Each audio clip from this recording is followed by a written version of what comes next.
Kevin Kuzminoff has killed the Reds throughout his young career. Kyle Blank's in left field. Will Venable, yes, the son of former Red Max Venable, is in right. A latter third of Luis Rodriguez, Eliezer Alfonso behind the plate, and Josh Geer is on the mound. Homer Bailey makes his 7th start of this year. Coming off the worst outing of his major league career, he allowed 9 runs in a loss to the Dodgers. But of course, prior to that, it had a couple of pretty good outings. When you watch Homer Bailey pitch, especially in his last outing, he's really starting to pick up the command of all of his breaking pitches, whether that's the slow curve ball, whether it's the slider on the outside part of the plate away from righties, or whether it's that new split finger. All of those pitches seem to be working well for him. The one thing that he's gotten away from is challenging the strike zone with his fastball. In the last ball game, guys were sitting on the fastball because he could never throw it for strikes. So then when he did come in the strike zone, they were sitting and waiting. Today, let's hope that he can get a fastball established early, then use the breaking balls to get the hitters out. We are set to play baseball. The Reds will play 10 straight days here at home. 4 against San Diego. 3 night games, a day game on Thursday. Over the weekend, Friday night, Saturday night, Sunday afternoon against the Colorado Rockies. And then Monday, Tuesday, and Wednesday of next week, the Chicago Cubs return the visit from last weekend. Tony Gwynn to lead it off. And he looks at a strike. This game is underway. Tony acquired from Milwaukee back on May the 21st in exchange for outfielder Jody Garrett. He pinch hit that night for the team he grew up watching and rooting for, watching his dad play well over a couple of thousand games for this organization. 1 ball and 1 strike. Now he's not nearly the hitter his daddy was, of course, in the grand scheme of things in the history of the game. That's right. How many were that good or are that good? 1-1 to Tony Gwynn. And a fastball is low. 2 balls and a strike.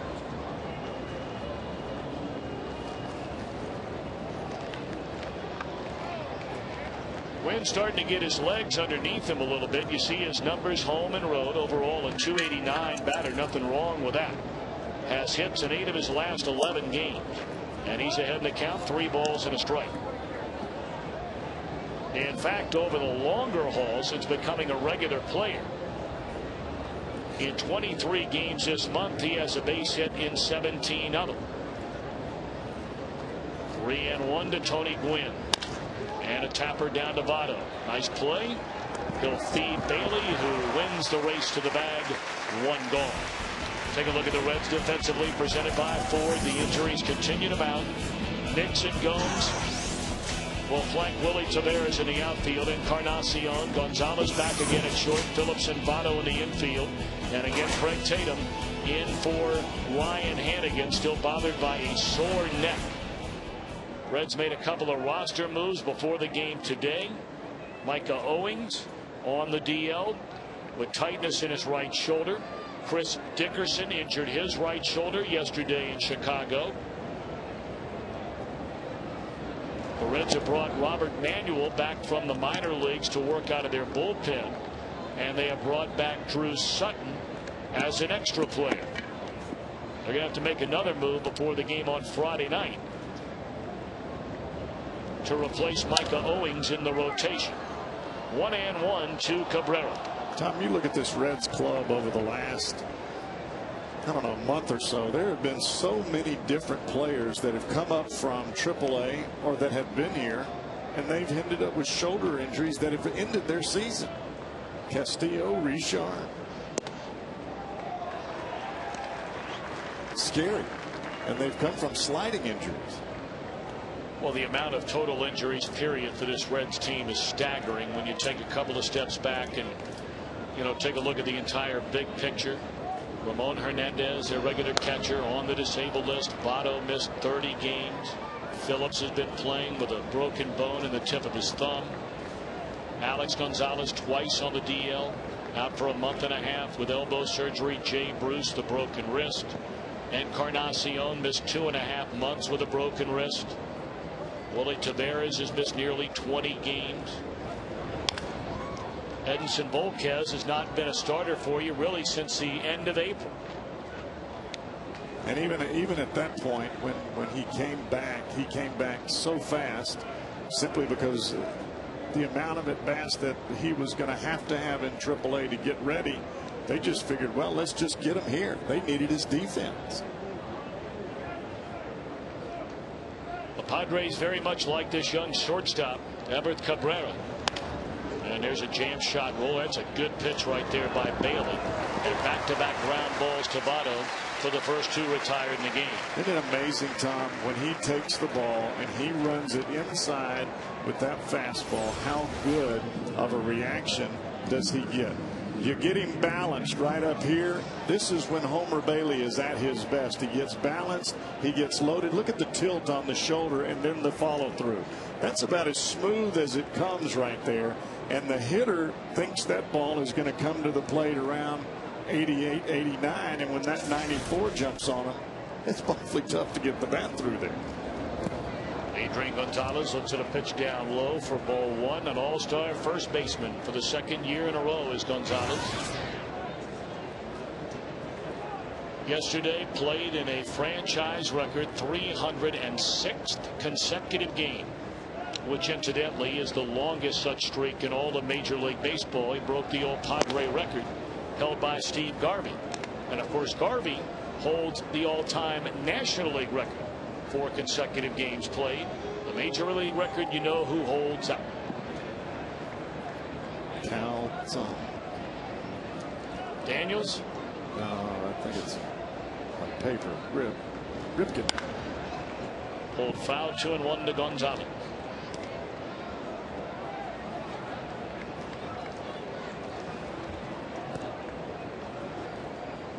I ran into somebody the other day. It was a former Reds player who had finally made contact with Cal Daniels and said he is really doing well. I think he's still back down in Georgia, but that he's doing a lot of work with kids who are having a tough time, and is very involved again in baseball and teaching baseball. I mean, he was an enormously talented young man. He could really hit. Thought he was part of a construction company that he owned, and part of the proceeds to that construction company went to a big brother big sister area that he was part of when he was growing up. Now that's just coming off the top of my head, but I think that's what you're referring to. I guess the point I was making is he's very active again as far as, you know, actively teaching the kids baseball. Right.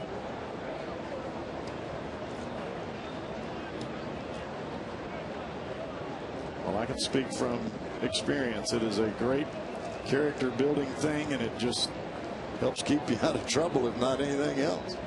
2-2 to Gonzalez, and it's in the air and not a play off to the third base side. Still 2 balls and 2 strikes. And Tom, whenever you're pitching and you've got one of the better home run hitters standing at the plate, and he's late on every pitch that you throw, it's got to make you feel inside that you've got some pretty good stuff for that day. The curveball, the fastball, the slider, even the split finger. Gonzalez has been late on. He's hit them all down the left field line. 2-2 again, and it's strike 3 called, and that'll end the inning. Gonzalez disagrees with Phil Cuzzy's strike 3 call. A perfect first for Bailey. The Reds are coming up.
And Josh Gere on the mound.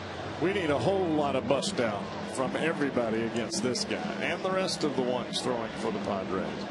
None are overpowering, especially Josh Gere. He's going to try to stay around the strike zone, keep the ball down. He doesn't walk many people, as evidenced by the fact he's only walked 22 guys. But that ERA is 5.84 in a ballpark that doesn't give up home runs, and he's got 24. Strike one to Willie Taveras. Taveras on the road trip, 6 hits and 25 at bats with a couple of runs batted in. It's a ball and a strike on Willie.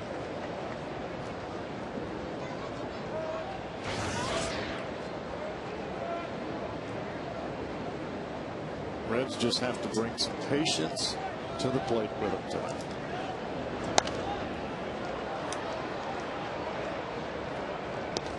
Taveras overall in the year a .249 batter with a home run and 14 runs batted in.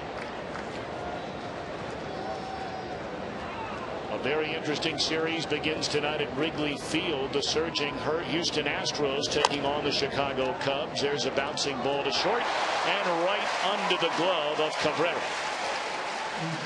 That'll be an error on the talented young shortstop. Erratic still defensively at short, can make the great play and maybe boot the routine play. Comes in knowing he's got a quick runner. He tries to glove it one-handed, and it looks as though the ball and his left foot get a little bit tangled up as he reaches down for the baseball. It's like you on the dance floor. Although you tell me you're a very good dancer. My feet get tangled out of my hands. My grandfather used to say that I had 2 left feet when it came to dancing. Now the batter, Alex Gonzalez. Although you have told me, correct me if I'm wrong, I think you've even said it on the air, that you are an excellent dancer. Yeah, when I'm with my wife. Well, of course when you're with your wife. Yeah. I knew that already. I just wanted to clarify. All right. I'm not some guy that goes out there Saturday night fevering.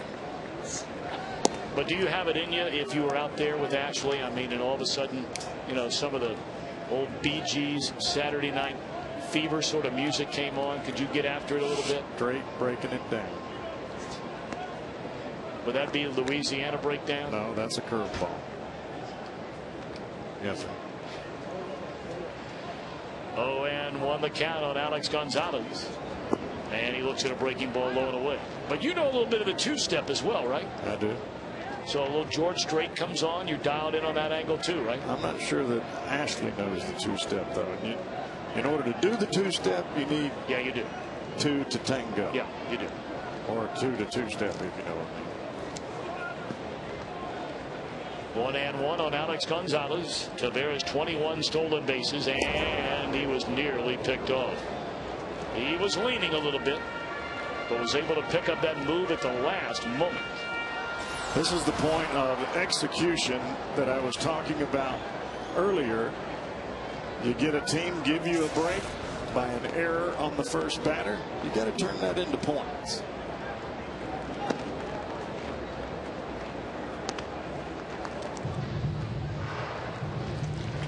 Well, if you're thinking about starting a runner and perhaps putting on a hit and run, a run and hit, this generally is a count a lot of managers like to do it.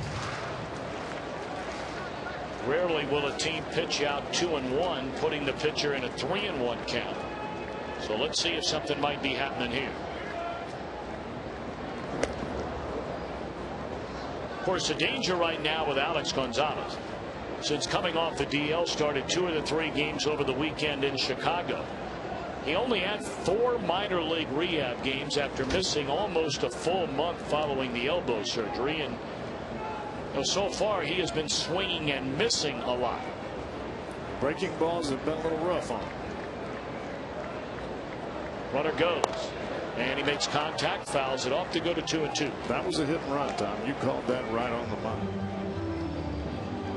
And the reason that you can tell that is as the runner breaks for second base, he's going to turn and look in. You see you see Taveras turn and look in as he starts towards second. That tells you it's a hit and run. If he never looks in, it's a straight steal.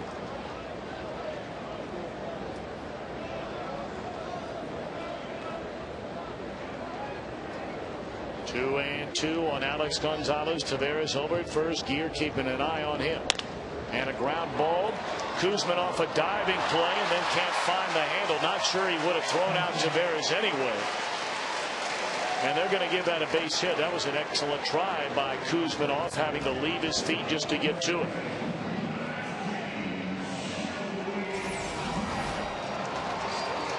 Well, the ball was headed towards the hole, and Kuzminoff actually had to dive a little bit backwards towards left field to get to the ball. And as he comes up, he's got a lot of dirt in his hands, and that dirt doesn't allow him to get a grip on the baseball, and the baseball just goes skyward. Well, now the Reds are in business. They have Joey Votto at the plate. A .351 batter, 15 home runs, and 49 runs batted in. Really was the only Red that did anything whatsoever on the last road trip. 6 for 19, including a couple of home runs. There is absolutely no telling what this Reds club can do with a little bit of confidence and things going in their way just for a little bit. They get things to start to roll the Reds' way, then they may be able to make some ground. They've got a young club, and with young players, you don't know if they're just going to explode in a perfect manner or if they're going to revert back to what they were doing when they were playing bad. But we know this club can play well. They did it early. 1-1 to Votto. Tardy on a fastball away. 1 ball and 2 strikes.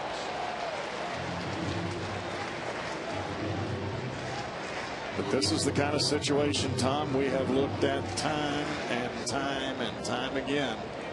Runners on base early in the ball game, and the Reds don't get them in. Right now, a new precedent has got to be set. Get these runs in right here, right now. 1-2 to Votto with Taveras and Gonzalez aboard, and it's taken inside, even a count.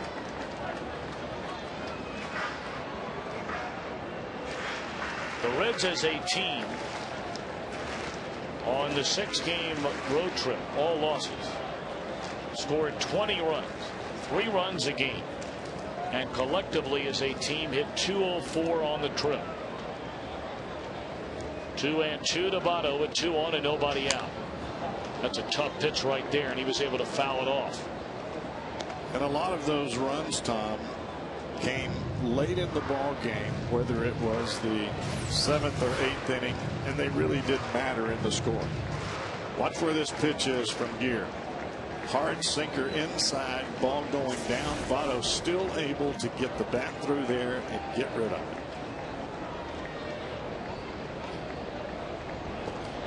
He started. It didn't look like he went. Wow. Jerry Crawford going to ring him up, and Joey might get thrown out of the game. He just did. He's gone. Thrown out of the game. I mean, rarely do you see any sort of outburst from Joey Votto. But boy, he is hot. Well, this is showing you exactly what is going on in that Reds clubhouse, in their locker room. The leader of this ball club is taking it upon himself in Joey Votto to try to get it all back at one time, and it just can't happen. And this is a lot of frustration for the Reds, all coming out right here and right now.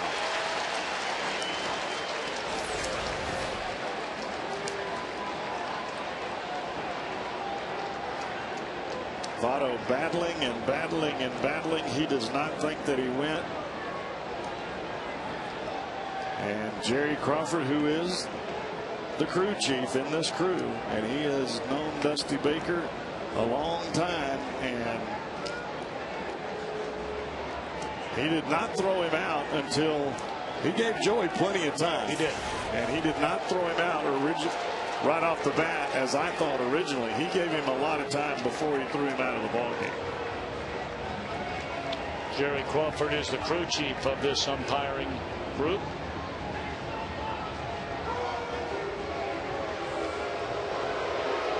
So here we are in the first inning, and the Reds' best player is out of the game.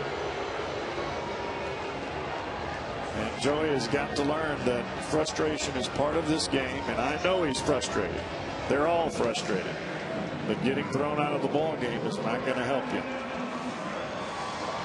Well, I would imagine we're going to see Adam Rosales come in the game and play first base.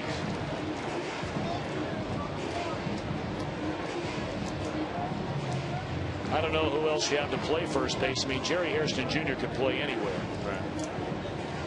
But Rosales is a guy this season that has who of those available would have the most experience at first. All right, one away in the inning, and now Brandon Phillips with 2 on and 1 out in a scoreless game, and Brandon looks at strike 1. And this goes back to what I said earlier, Tom. You get breaks early in the ball game, you've got to make them cash. You got to cash them in for points. And this is where the Reds have struggled. Brandon Phillips, 14 home runs, a team high 64 runs batted in. That ball is launched down the left field line, and they're going to cash him in a 3 spot on a home run by Phillips.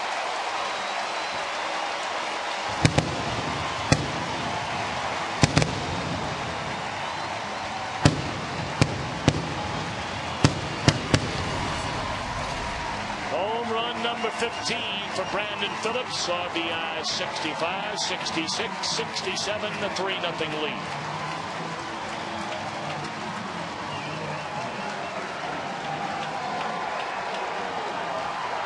Well, Phillips goes to the machine and hits jackpot. And that's exactly what the Reds needed after Votto was out of the game. It couldn't have been any better than that.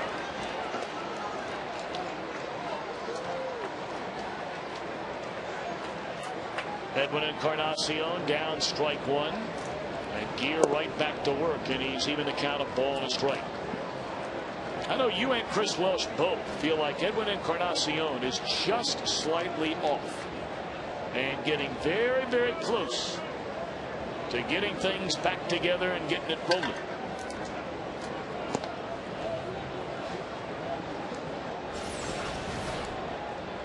Phillips gets a pitch in. It's down. It's exactly where he likes it to go out of the ballpark, and that's exactly where he went with it. Most of the time you see Brandon Phillips with pitches with that kind of situation, taking pitches and trying to drive them the other way. That pitch was down and in. It was a first pitch, and he launched it. 2-hopper down to Kuzminoff, and there are 2 away in the inning. San Diego defensively presented by Ford. Kyle Blanks, Tony Gwynn, Will Venable left, center, and right. Kevin Kuzminoff, Everett Cabrera, Luis Rodriguez, Adrian Gonzalez along the infield. Gear and Eliezer Alfonso the battery. Alfonso, a former Giant.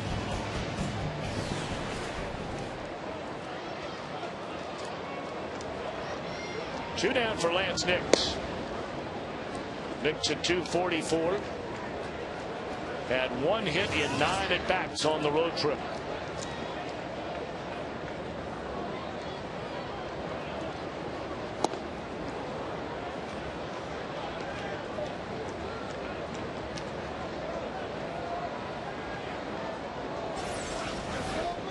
Brandon Phillips, you can see him stay back, really spin on that back foot and drive the ball out of the ballpark. And that's where hitters have got to make adjustments. They've got to learn to let the ball get deeper in the strike zone, and that's what Nix is having trouble with here. He's swinging at the ball, and it's not to the plate yet. That one off the plate. That's what the pitcher wants you to do. Hook that thing to the right side for an easy ground ball. But the Reds take advantage of an error and an infield hit. Get a 3-run home run by Phillips and lead 3-0 at the end of 1.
Renick's come up in the last 2 days. Manuel brought up earlier today. Tatum up recently when Hernandez went on the DL.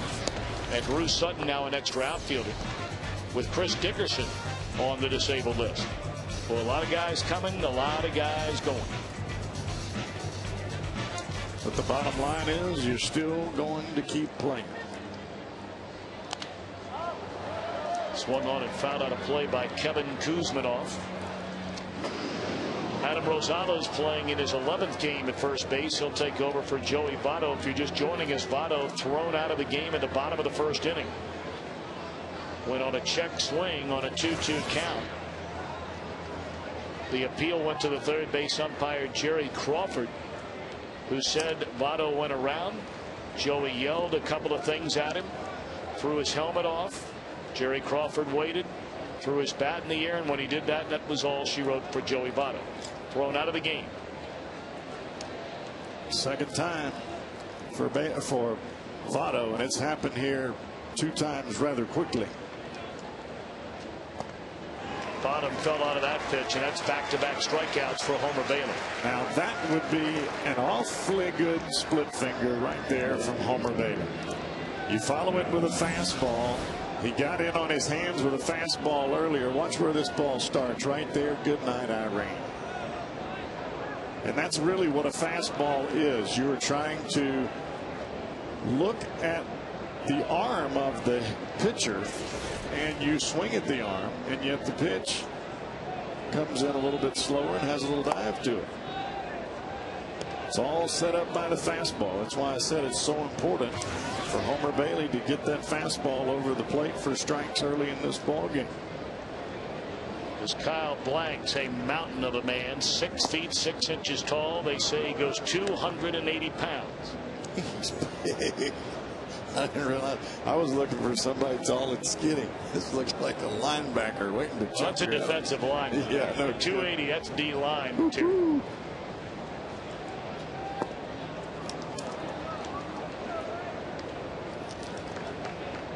I mean, when you think 6'6", you think of Sexton or Derek Lee or somebody along that line. You don't think of this guy.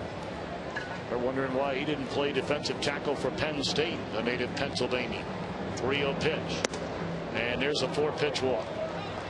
It's hard to walk that guy. It's a lot of strike zone, isn't it? Yes, it is. Maybe Bailey lost his concentration when he walked up to the plate and he thought, man, I'm going to hit that dude. Godzilla in a batter's box. Go out here and snap me in half like a matchstick. Now Will Venable.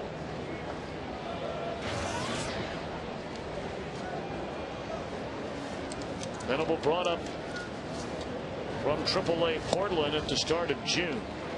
A .218 batter, a home run, 5 runs batted in. He's played in 35 games. We brought up earlier he is the son of former Red Max Venable.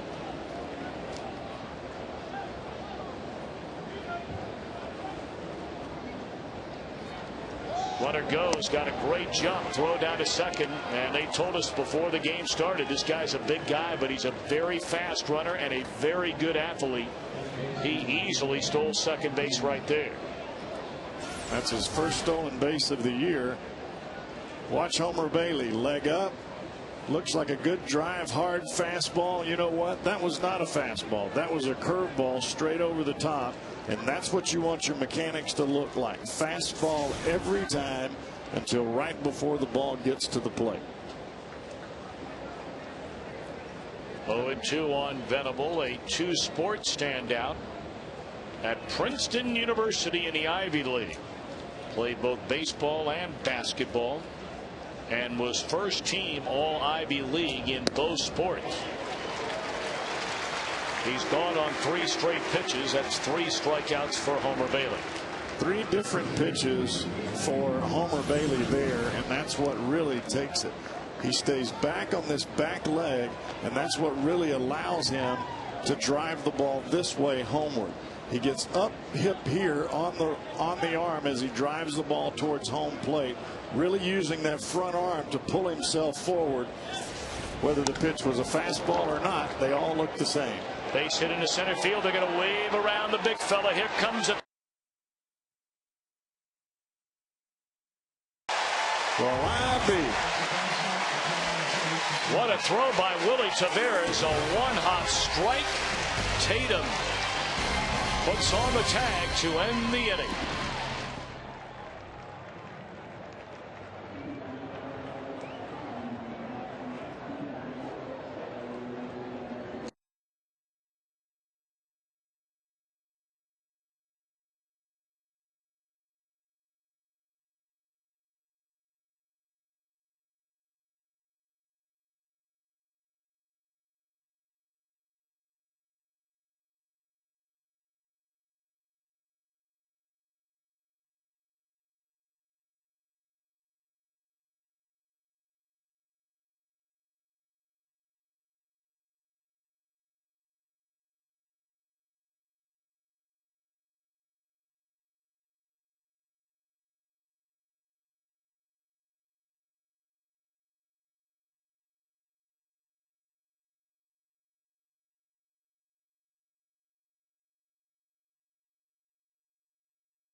Or if the sign is hit out in right center field. To register for your chance to win during an upcoming game, visit your Cincinnati and Northern Kentucky Toyota dealer. Fifth outfield assist by Willie Taveras this season. He prevents San Diego from getting on the board in the second inning against Homer Bailey. So now the Reds bat in the bottom of the inning in front 3-0. Ball 1 to Johnny Gomes from Josh Geer. What do you think Tatum was thinking with blanks coming around third full bore? You better find a way not to think about it. Would you agree? Yeah. Catch the ball. Pray later.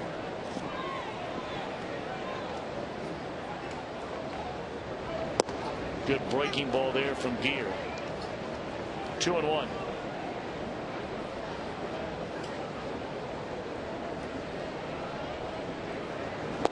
Check swing. He went around.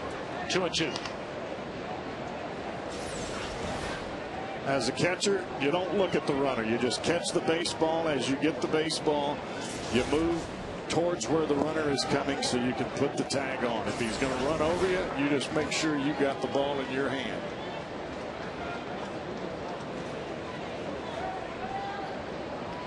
A lot of times as a catcher, you're just a sitting duck. High drive into left center field, and Johnny Gomes has played long ball. 4-0.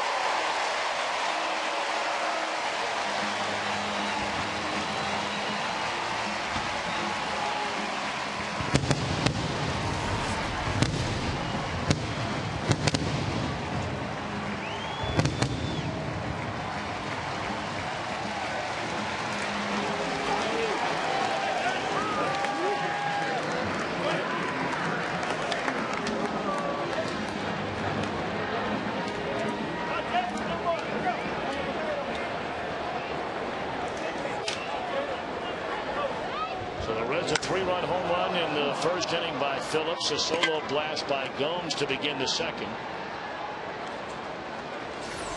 Greg Tatum, a fly ball to center field for the first out of the inning. Looks like a changeup or a knuckle curve out away from Gomes. I can't really tell by the hold there. Actually, that was supposed to be a slider, and Geer got around that slider a little bit. It turns into a cement mixer. You've seen those trucks driving down the road. They just spin in the back to keep that concrete loose.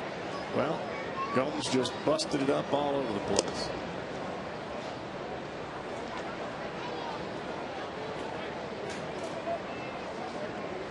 See, both these teams have given up the long ball with regularity through the month of July. The Reds, along with the Brewers, tied for the most at 17, and San Diego may get to that number tonight.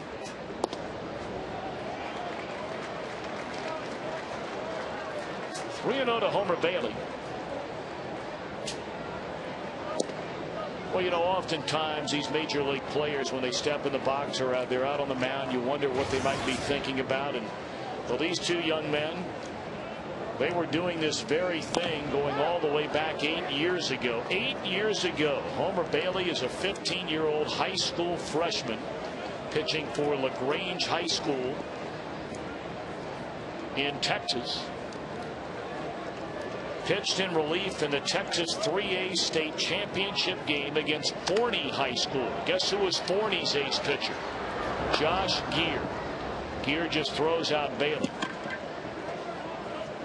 Bailey pitched out of relief after starting the quarterfinal game. In the semifinal game, they brought him into the title game against Gear's school, Forney High School. Homer retired all 8 batters he faced. LaGrange won the game 4-3. And as a 15-year-old freshman, Homer Bailey was the Class 3A tournament most valuable player.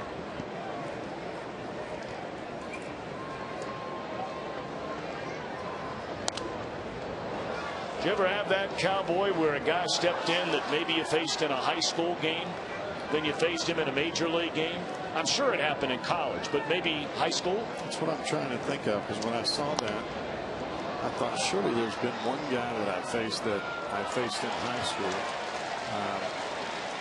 I know that Chris Hammond, who was a former Cincinnati Red pitcher, went on to pitch for the Florida Marlins. We played for rival high schools, but we didn't play at the same time. I can't think of anybody right now. Oh, yes, I am. Bo Jackson. I forgot all about him. How do you forget about Bo Jackson? I mean, you got to be kidding me. Because he was in the American League. Well, I tell you, I've always known you had something just slightly off. That's it. I mean, to forget about Bo Jackson. But we didn't play against each other. Oh, yeah, that's right. I forgot I played in a foursome with Jack Nicklaus one time.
By Geico, 15 minutes could save you 15% or more on car insurance. Visit geico.com or call 1-800-947-AUTO.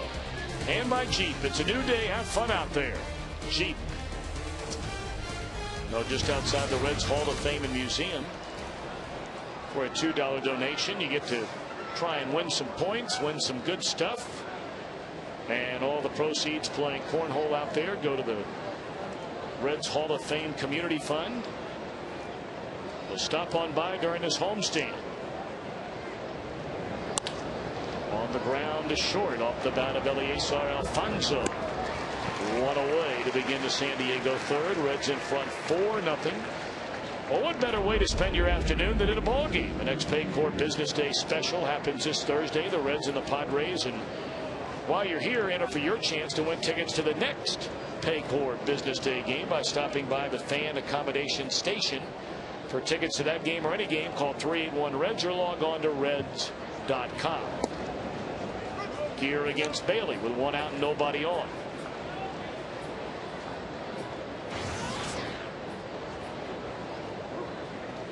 Another real good series starts tonight at Busch Stadium in St. Louis. The Dodgers taking on the Cardinals, and right from the get-go in the first inning, Matt Holliday, a run-scoring double to put St. Louis in front.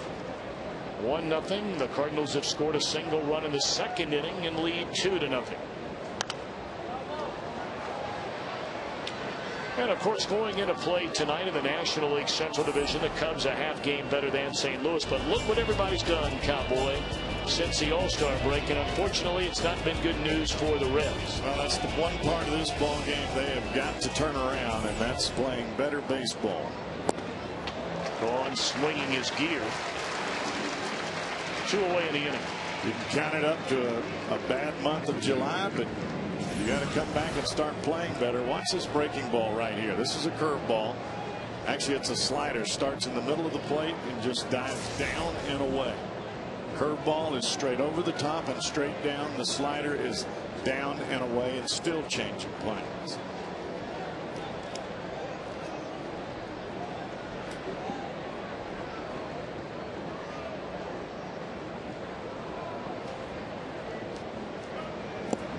Check swing and a miss by Tony Gwynn. Gwynn grounded to Votto his first time up. That was the curveball there from Homer Bailey. Continues to mix them up.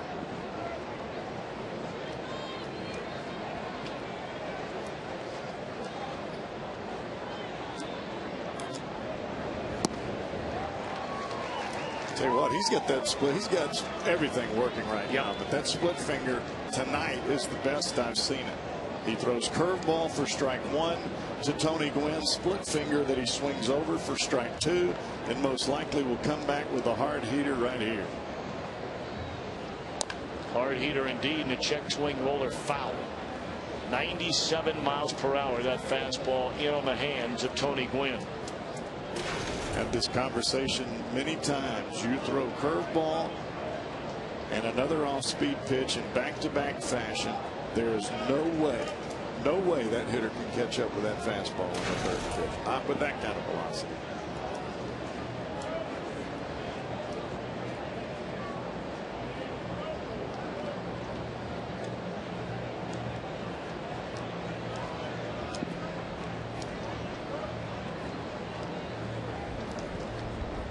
Oh, and 2 on Tony Gwynn. Fastball up and away.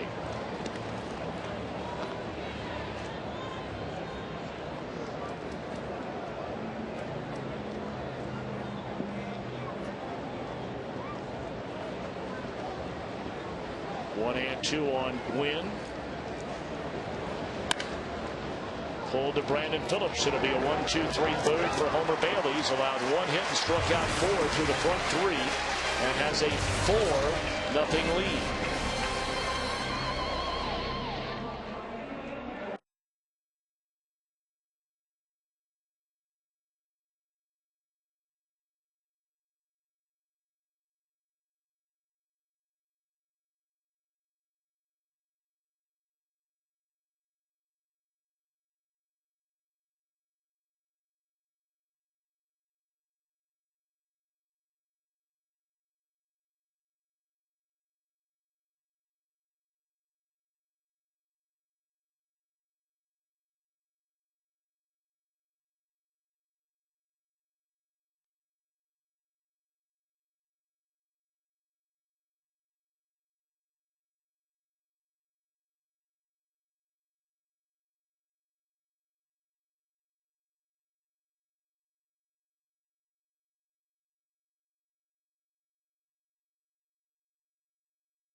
select any sandwich on the everyday value menu and choose to make it a foot long or a 6-inch fresh value meal with chips and a drink for only $5. Cowboyettes, right up your alley. I like any kind of food except rutabaga. You a big rutabaga guy? I don't even know what it is. Oh, it's a vegetable. Fly ball down the right field line, and it's out of play. What was the final tally for you on the Skyline chili tonight? I mean, 2 or 3 cheese conies. You have a little 3-way. I never really got an eye on what you had on the plate tonight. I don't eat the spaghetti. I like the chili dogs. Conies. Yeah, whatever. It's chili dogs, what we call them. I love that. With chili and cheese and mustard. No, I'm good. How many of those you have? About 7? No, I just had 2. Just 2. 2-1 on Alex Gonzalez. I wanted to. Still have time. Denise and Gwen back there get you all fixed up. I got to do this. That is a fair ball on the check swing out in front of the plate, and Alfonso will throw out Gonzalez to begin the Reds' 3rd inning. We'll get to Great American Ballpark early for the Reds and the Rockies game this Saturday. The first 20,000 fans in attendance receive a picturesque keepsake frame photo of Great American Ballpark on opening day, courtesy of Loft.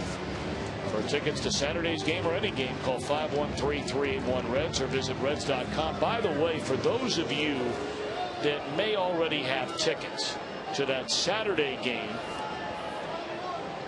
on August the 29th against the Dodgers, on any schedule that any one of you may have, magnet schedule, pocket schedule, whatever, that schedule will tell you that is a 7:10 game. That game has been changed to a 4:10 in the afternoon game to accommodate the Fox national broadcast. So they'll be carrying that game between the Reds and the Dodgers. Again, that is August the 29th here at Great American Ballpark. Rosales, his first at bat, a roller back to the mound, and they're 2 away in the inning. So please make note of that. The Reds are really going to have to start waiting longer on the pitches from Josh Gear. You see the swing by Gonzalez hit off the end of the bat. Same thing with Rosales. And if you don't wait on this guy, he's going to eat you alive. He is a changeup, curveball, sinker type pitcher. He will not overpower you. So if you don't think up the middle and the other way, you're going to get out in front and hit those weak ground balls. Well, nothing weak about Brandon Phillips' first at bat. He clubbed a pitch down in the strike zone, down the left field line for a 3-run home run, his 15th of the year, to get the Reds off and running. Johnny Gomes a solo home run to lead off the second, and that's where we stand 4-0. Well, when the Reds get it done with an RBI this season, that's another $25 from Shakely, which goes to the Reds Community Fund. Shakely, it's done.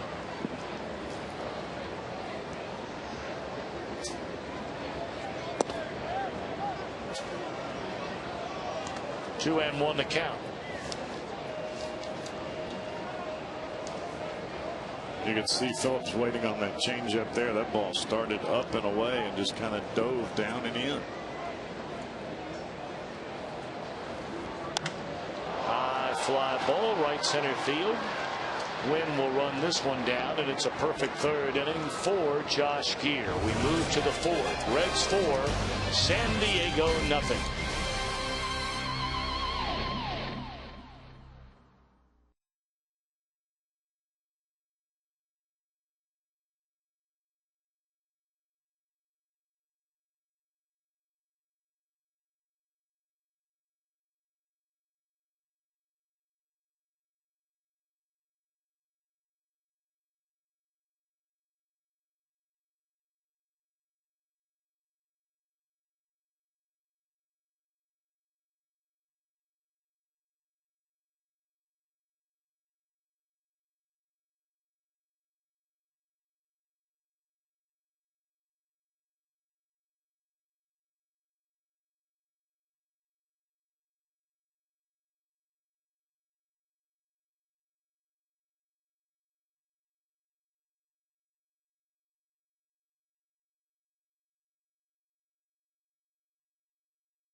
and he really keeps his thumb right underneath the baseball and right underneath his fingers. When he's throwing a slider, really what he tries to do is just slide that thumb up just a little bit so he has a tighter grip and gets his fingers on top of the baseball a little bit more, creating a smaller break but yet a faster pitch. The equalizer, of course, tonight, we've talked about it time and time, it is the fastball. 96 miles an hour will put you to sleep in a hurry. And it's put San Diego to sleep so far in this one. They only have one hit against Bailey. He has fanned 4 and walked just 1 batter. 2, 3, and 4 in the order this time. Cabrera, Gonzalez, and Kuzminov. And these are their 3 best hitters in their lineup. Breaking ball down and in. 2-1 to Cabrera.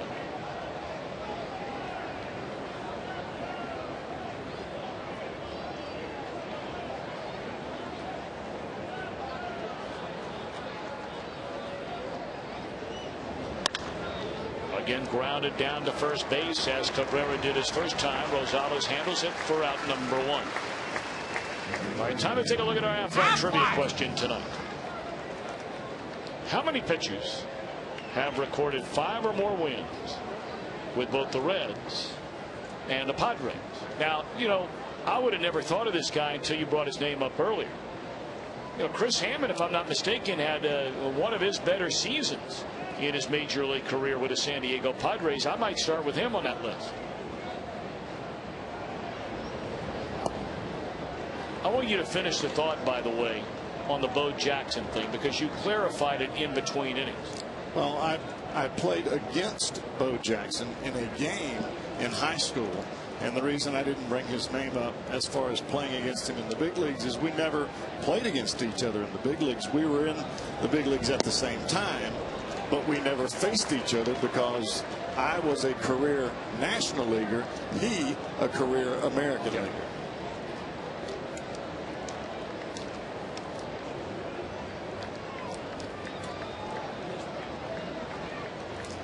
0-2 on Adrian Gonzalez. Now, did you pitch against him in a high school game? In the high school All-Star game. And how'd that at bat go? I couldn't tell you. You got to be kidding. No. My dad had a, what do you call it when you do the Heimlich? Yeah, he got choked on a hot dog right in the middle of the game, and that whole game is like a blank. Really? Yeah. Yeah, obviously he was okay. Yeah, they had to take him to the hospital, but I mean the game is like a blank. I remember going to the game and going to the hospital. That's it. And I pitched and played shortstop. I have no idea what I did. It's pretty sad. Well, thankfully, most importantly, Dad was all right. Yeah, he was fine. I can remember seeing him up in the stands with his eyes that looked like they were as big as boulders. 2-2 on Adrian Gonzalez. And Bailey misses like 96. Similar pitch he got the call to strike out Gonzalez on in the first inning.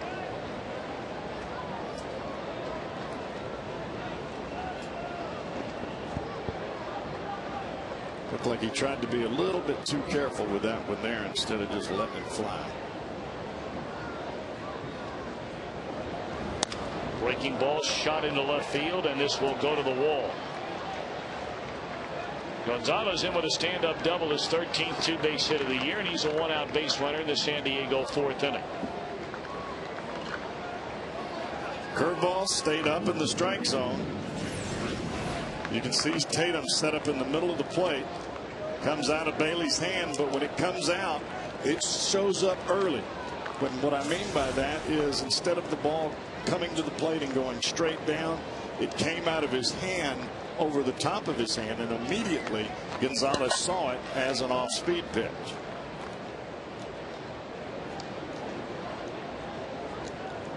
It's not how big it breaks, it's how sharp it breaks. Now Kevin Kuzminov. He struck out swinging his first time up. Reds get a 3-run home run from Brandon Phillips in the first inning. A solo blast by Johnny Gomes an inning later. And that's all the scoring thus far. We're in the top of the fourth inning with 1 on and 1 out. Ball 1 low to Kuzminov.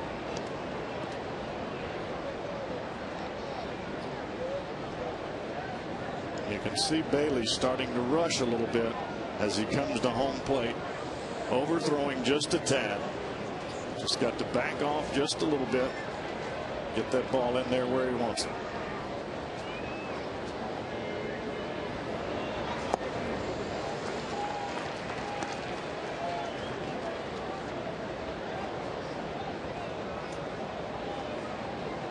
Now the guy that's pitching on the other team, Josh Gear, throws his fastball at 90. That pitch there was a slider at 90. Started in the middle of the plate and the bottom fell out of it.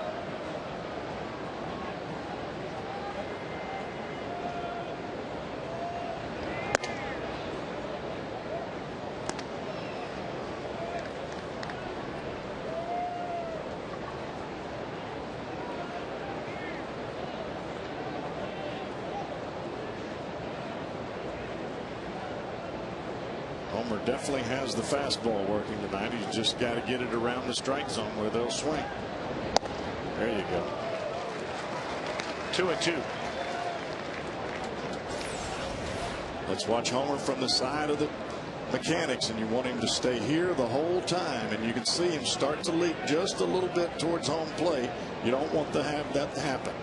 You want him to stay on the mound with his chest, the sternum of his chest, over that back foot. High fly ball, pretty well hit into left center, but Taveras will have room at the track. Gonzalo's going to tag up. Here comes a throw by Taveras, and he is out. How about Taveras? Wow. Has thrown out a runner at the plate, has thrown out a runner at third, and both of them to end innings. What a throw from the track by Taveras.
It's not an easy question by any means.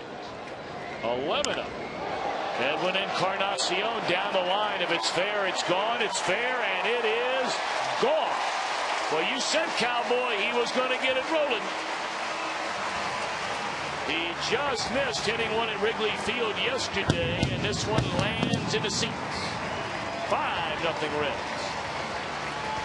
If I was Edwin Encarnacion, I'd move right up on top of home plate and I'd jerk everything. He likes the ball in, the ball that's in, he handles. The ball that hurts him is the ball that's off the plate away. Why not move right up on the dish and just jerk everything like he did that ball right there? Heck with trying to feather the ball out into right field. Get up there and smack it in the upper deck.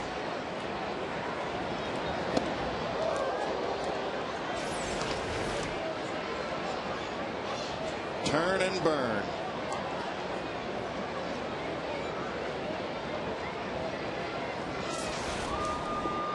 Reds hit 3 home runs in the ball game tonight. A 3-run home run by Phillips. Solo home runs by Gomes and Edwin.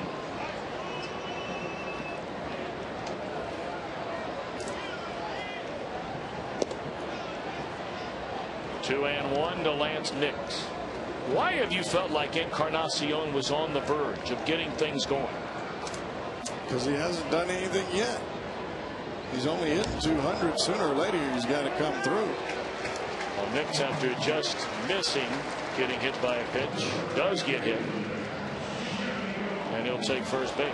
I mean, Encarnacion is not a 300 hitter, but Lord, he's not a 200 hitter either.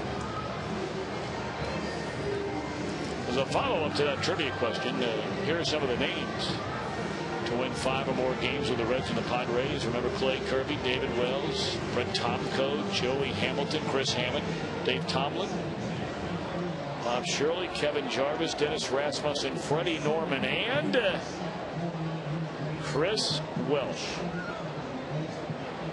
who might be watching tonight down in Maggie Valley, North Carolina.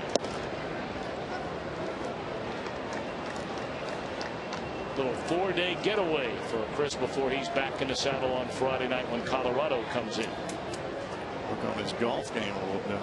Pocket's getting full.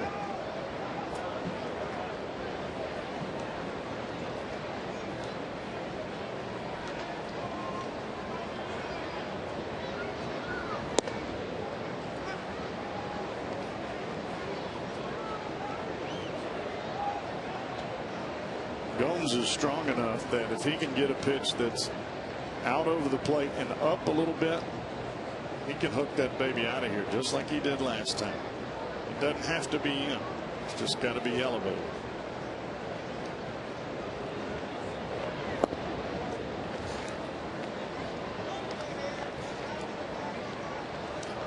One and two to Johnny Gomes. A home run to begin the inning by Encarnacion. Nix hit by a pitch.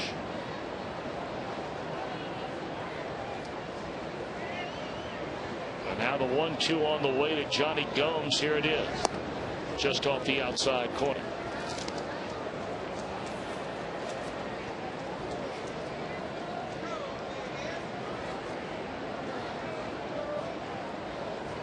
And for the Reds tonight, it doesn't have to be Nolan Ryan out on the mound. It can be anybody. All you want to do is get your offense going so you can get that swagger back when you take the field and you go out there to play the game. And you come off of a road trip that was so difficult for this ball club as the last one was. You start to duck every time you hear a loud noise, and you don't want to do that.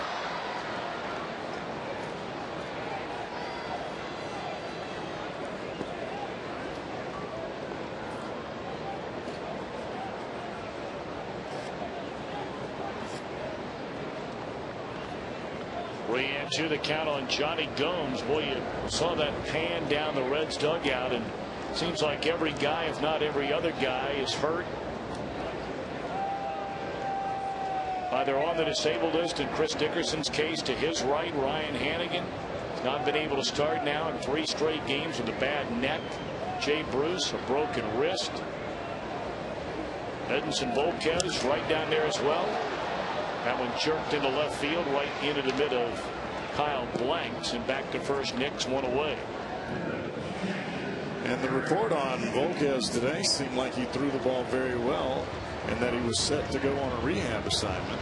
When I saw him throw the other day, it didn't look like it was so hot.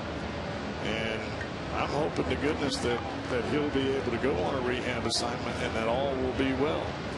For a young kid like that put together a 17-game win season last year, you don't ever want to see somebody like that get hurt. 1 away for Craig Tatum, looking for his first major league hit. Flied out to center field, his first time up here from the bullpen earlier today is Edinson Volquez. That was before he started to really start to cut it loose a little bit.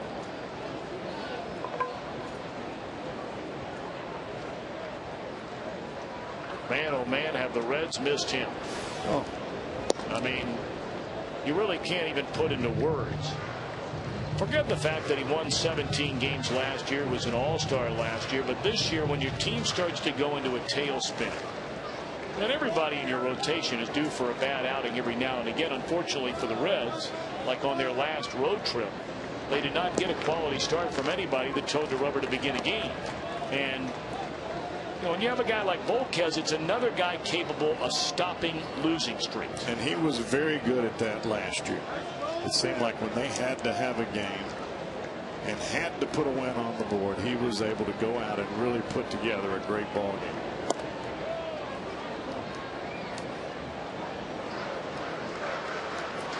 And the thing for Volquez, Tom, is he's not anywhere near his ceiling. I mean, he's got a lot of growth, both mentally and physically, to learn about pitching and reading hitters in general.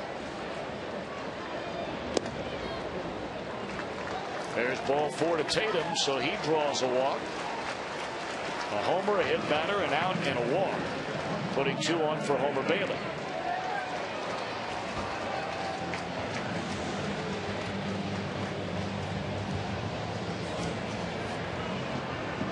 Darren Balsley, the very highly regarded pitching coach of the San Diego Padres, will come out for a visit.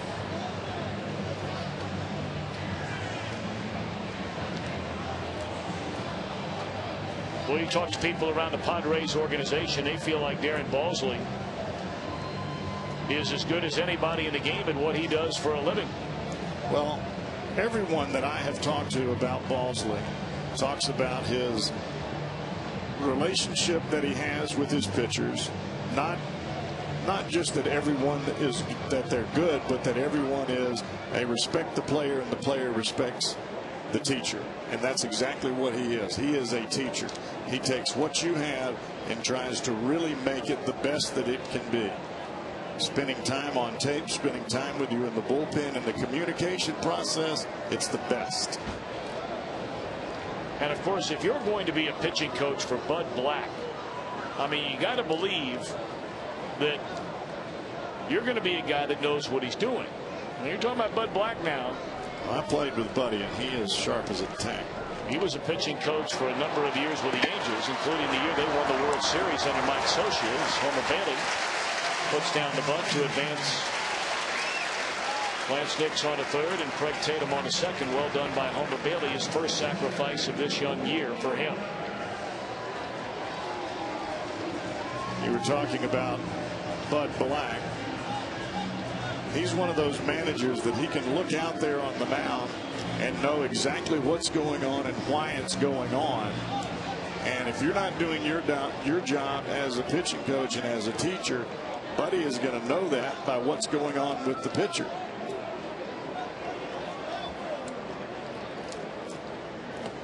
Well, it's amazing the job you walk into, the job you think you're walking into sometimes, and the job it turns out to be for Bud Black. I mean, he had teams all over Major League Baseball that wanted him to be their manager. As that one has popped up and caught 2 in the inning, we'll revisit the Bud Black topic when we return. Reds get a home run by Encarnacion and lead as we go to the 5th, 5-0.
AT&T, the nation's fastest 3G network. AT&T, your world delivered.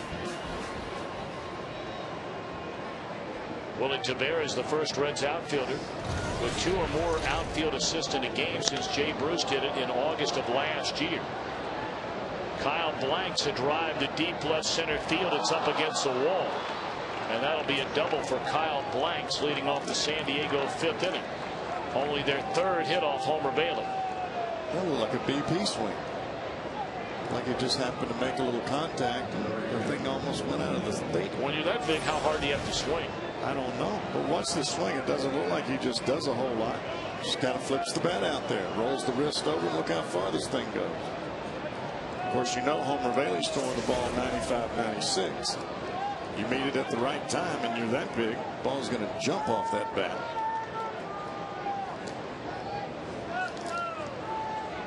Now Will Venable, he struck out swinging his first time up. Breaking ball hammered into the plate area. Foul, strike 1 to Venable.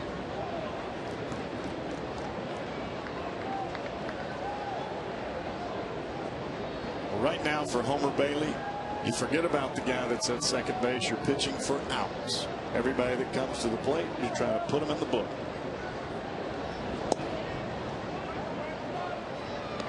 One and one to Venable.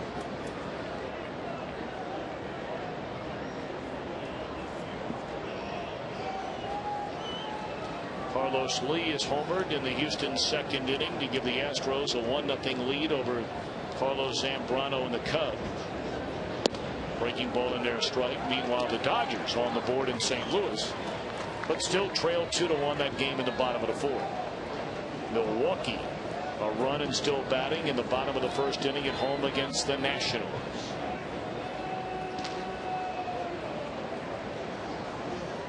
Here the Reds lead 5-0. They've hit 3 home runs in the game. 2-2 to Venable.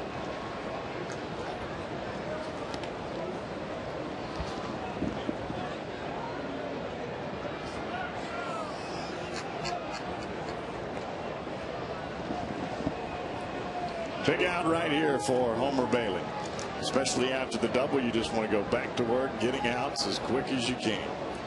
2-2 on Will Venable, and Bailey a check of the runner twice and out of the plate. Gas and hit down the left field line. Foul.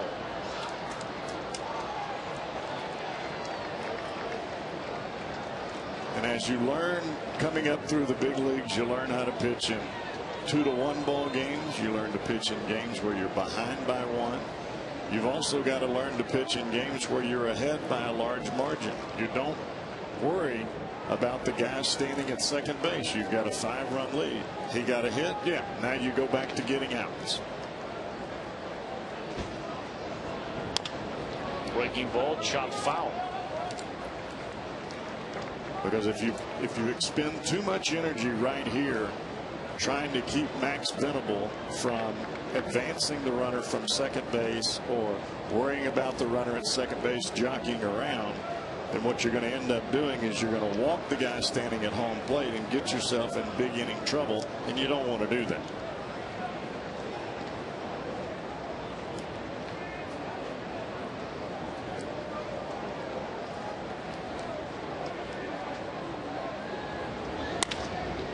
He will advance a runner on the ground ball to Phillips. 1 away in the inning. Nice job by Bailey. Time for our Geico quote of the day. And certainly a lot of people around here fascinated by what took place over the weekend during Hall of Fame induction ceremonies in Cooperstown, New York. Henry Aaron said, "I would like to see Pete Rose in the Hall of Fame. He belongs there." And then Reggie Jackson said, "Believe me, that little session Hank had with you guys wasn't anything but impromptu. He wanted to get that out there. It was time." And of course, that has been the talk really all over the entire baseball world, as that ball is swung on and fouled out of play. And part of Reds Live today, Jim Day and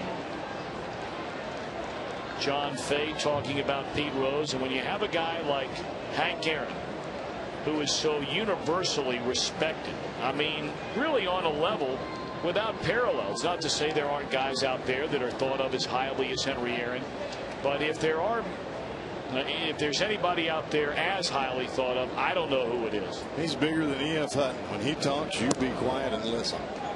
And for him to come out there and say that, and apparently there was a gathering of many of the Veterans Committee board members, Joe Morgan, Frank Robinson, Henry Aaron. It's more than just words. Expressing their support to Commissioner Bud Selig, that it's time to, 20 years have gone by, and time to perhaps rethink about reinstating Pete Rose. He can no longer go in as voted on by the Baseball Writers Association of America. He would have to go in only on the Veterans Committee, voted on by living Hall of Famers. And certainly there have been those quite critical of Rose and his future in the Hall of Fame, most notably Bob Feller, Ralph Kiner, just to name a couple. But there are a lot of guys that certainly would be extremely supportive of Rose getting the chance to be inducted into the Hall of Fame. But when Henry Aaron steps out there and makes that comment, to me, all of a sudden the landscape is very different. Because how many times, Tom, do you hear Hank Aaron come out and say anything? And he came out and said, it's time for Pete. That's bigger than big. 3-2 to count on Luis Rodriguez with a runner at third and one out. 97-mile-per-hour fastball on the gun in left center field. Of course, folks around here in Cincinnati have been saying that for a long time.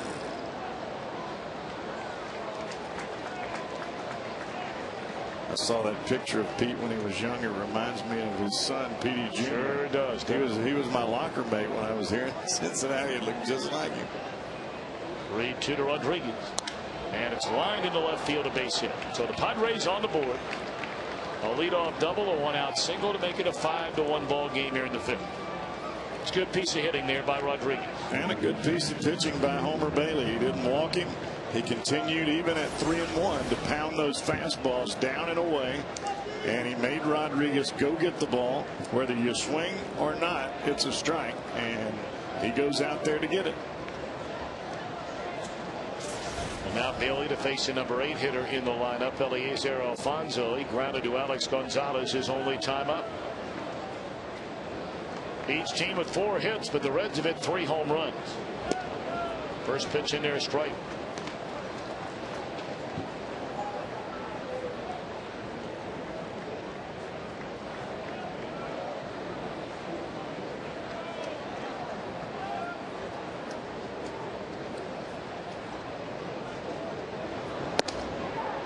Threw that one right by him at 95 miles per hour. Los Moses out of Louisiana.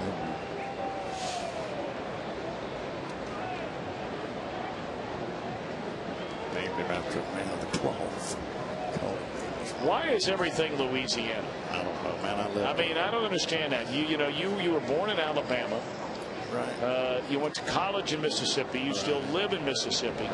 So why all the Louisiana stuff? I don't know. Maybe I like to eat over there. Well, I know, but none of those sayings have anything to do with food.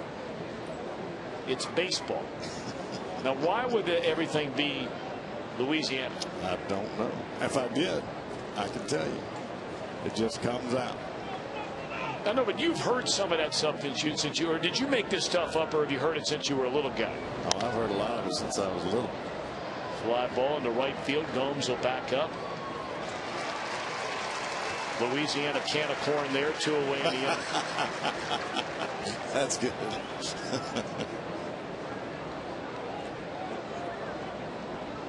No, I mean, seriously, where does that come from? I have no idea. I guess just, when you're playing the game as you grow up, you hear different sayings. You hear people say different things, and some things stick, some things don't.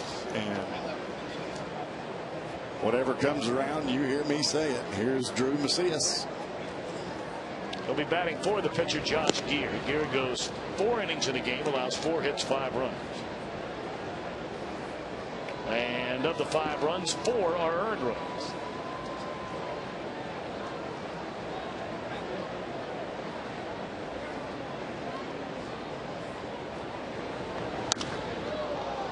it hard into left field, but room out there for Nick sitting over. Padres get a run on a couple of hits and leave a man. Middle of the fifth. Reds in front by 4.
Name the big leaguer he is going to be imitating.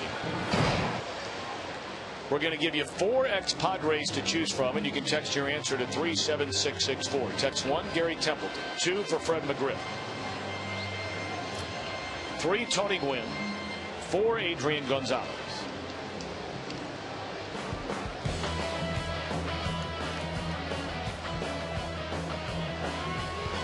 I'm with you. I'm going number 1, Gary Templeton. That's what I said. And I can promise you, if that's... That looked like Gary Templeton when he stood up there the first time. I imagine that's what he was doing. Well, I'll tell you right now, if it's anybody else but Gary Templeton, then the batting stance guy better get back to work. Because I can promise you, that is not Fred McGriff, it ain't Tony Gwynn, no. And it's not Adrian Gonzalez. Mujica in for the 46th time. Well, he leads everybody on this club in appearances, and I guess so with a 3.31 earned run average. Opponent's hitting 266. He's only walked 12 guys, so dance on the one home run game.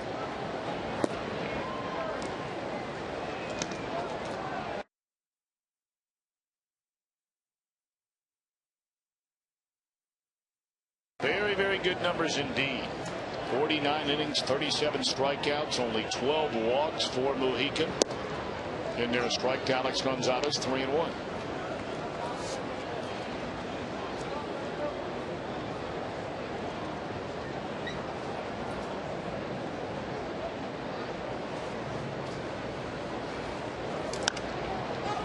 Check swing, and it's in play. Gonzalez slams his bat to the turf, and the catch is made by Cabrera, 1 away. We invite you to bring your family down to the ballpark Sunday, August 2nd for the next eReach.com Family Day. Now listen up, when one family member buys a full price ticket in advance of game day, the entire rest of the family gets non-premium tickets at half price. That'll be the Reds and the Rockies, and don't forget after the game on August the 2nd, a concert from Grammy Award winner Stephen Curtis Chapman. Call 381 Reds for tickets or go to Reds.com on his Faith Day here at the ballpark on Sunday. Found out to play first base side, and I would imagine we'll have a real good crowd for that on Sunday.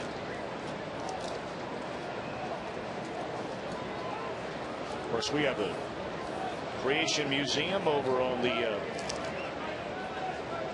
Kentucky side of the river, which has become an enormous tourist attraction.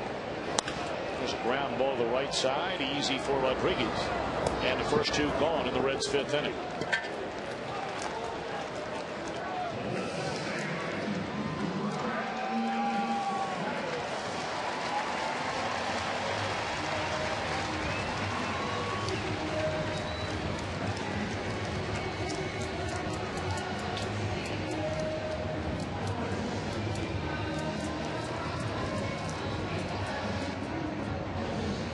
So now Brandon Phillips, he had a 3-run home run in the opening inning to get the Reds off and running. He flied out to center in the third.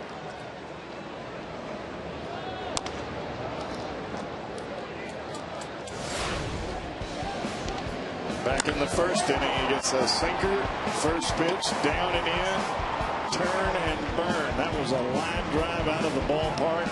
And that is something the Reds really needed at that point, especially with Votto just getting thrown out of the game moments before that happened.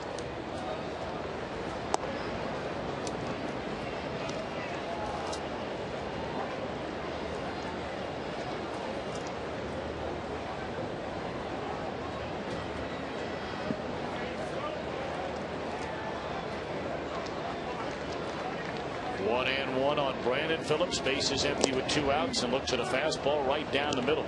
Well, but he could throw it hard. That fastball at 95 miles per hour.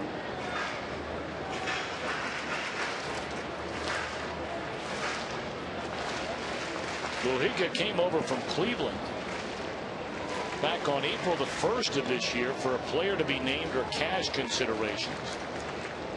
Last year with the Indians, this guy had an ERA of almost 7 in 33 relief outings for Cleveland. Well, the ball got away on strike 3, and Phillips is going to reach base safely.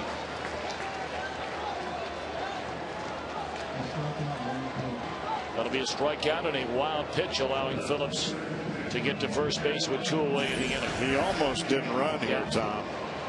Breaking ball or a split finger down and away. Phillips is embarrassed because he struck out. Then he realizes the ball bounces away and he takes off for first base.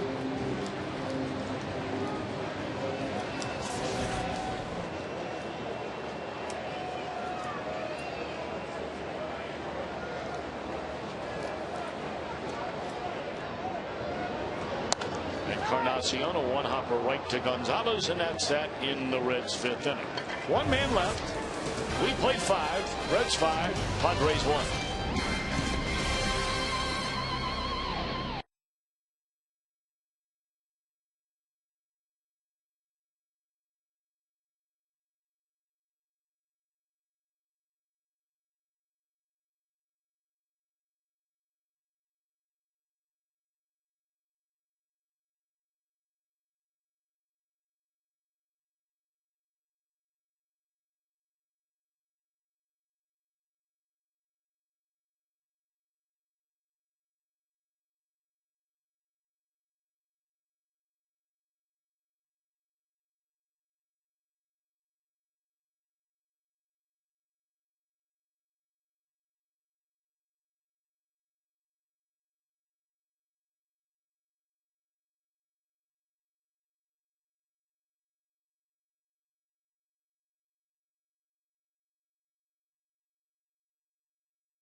Going to be placed in the Ohio River And the celebrity ones which you're looking at right now, signed by, look at that, Marty Brennaman and the Cowboy Jeff Brantley. Well, Now you can sponsor a rubber duck out there, and the proceeds go to the Free Store Food Banks. You're helping the homeless here. And President Obama signed one, Billy Joel, Elton John, Toby Keith, Willie Nelson you're looking at right there. And even lesser known celebrities have signed them, including, yes, Marty Brennaman, Tom Brennaman, Chris Welsh, George Grand, and the Cowboy Jeff Brantley. So now check out this duck, guys. This is personally made for you guys. You see, this duck over here has a cowboy hat. This one has Fox Sports on it for Tom. With salt and pepper. With salt and pepper, the salt and pepper hair. Yeah. And you see, pitched by Homer. And the big duck in the middle is your father, and they've got, if you can see it, white hair. Oh, yeah. Yeah. And there's the microphone, signed by all three. It's at the bald area right there. Well, I didn't. You said that, not me. Now you can log on to, you said that, not me. Put a divot in there. You said that, not me.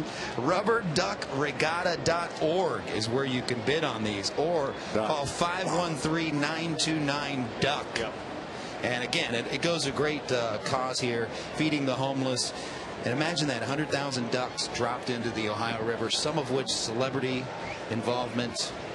And I don't know. It's always been a great event. I mean, it really has for a long, long time. You mentioned the 15th year they've had it. They raise a lot of money, and we know we've read some of the stories in the local paper about our local food bank here. They've been short on food with everything that's been going on in this economy, and many people losing their houses and all that kind of thing. So this year, very important as it is every year to make a big Does this thing float? He picked it up. This thing is on. Dude, it weighs like 5-10 pounds. Here, my back's hurt. I think they're going to actually take the duck off. Oh. And see the person, it says Celebrity Duck Auction, Marty Brennaman, Tom Brennaman, Cowboy Jeff Brantley. Buy a duck, feed the hungry is the slogan. So that's right. Very nice, Jimbo. All right, boys. You've made it. Are you on the one with Chris and George? I am not. You're the only guy in this operation that won a local sports Emmy the other night for your work along with Jeff Pecoro. Congratulations. Thank you. And Kent Weaver, the producer and the director, well, most of the time, not all the time, Christian Roberts, but congratulations. Thank you very much. I mean, they didn't win an Emmy, George and Chris. Still so not why worthy are of you being not on on the there duck. with them? I don't know. I haven't arrived. I'm not big enough as Tom Brennaman or certainly. I would never say that. I wouldn't. You know better now. Maybe I ought to work in Louisiana into my lingo. Maybe that'll work. That's a big old yes, sir. Yes, sir. All right, I'm out, boys. Nice. See you on the post-game show. Thank you. I'll leave the duck with you guys. Quack, quack. Now, Brian Utterman told us we weren't on the post-game show tonight, so we may not see you later after the ball game. Oh, a little bit of lobbying going on. I see. No. We're going to be talking about a big Red Legs victory. That's right. Leading 5-1 as San Diego bats here in the top of the sixth, and that ball is launched into right field, and it is gone. Everett Cabrera. Told you they very much like this young man's future.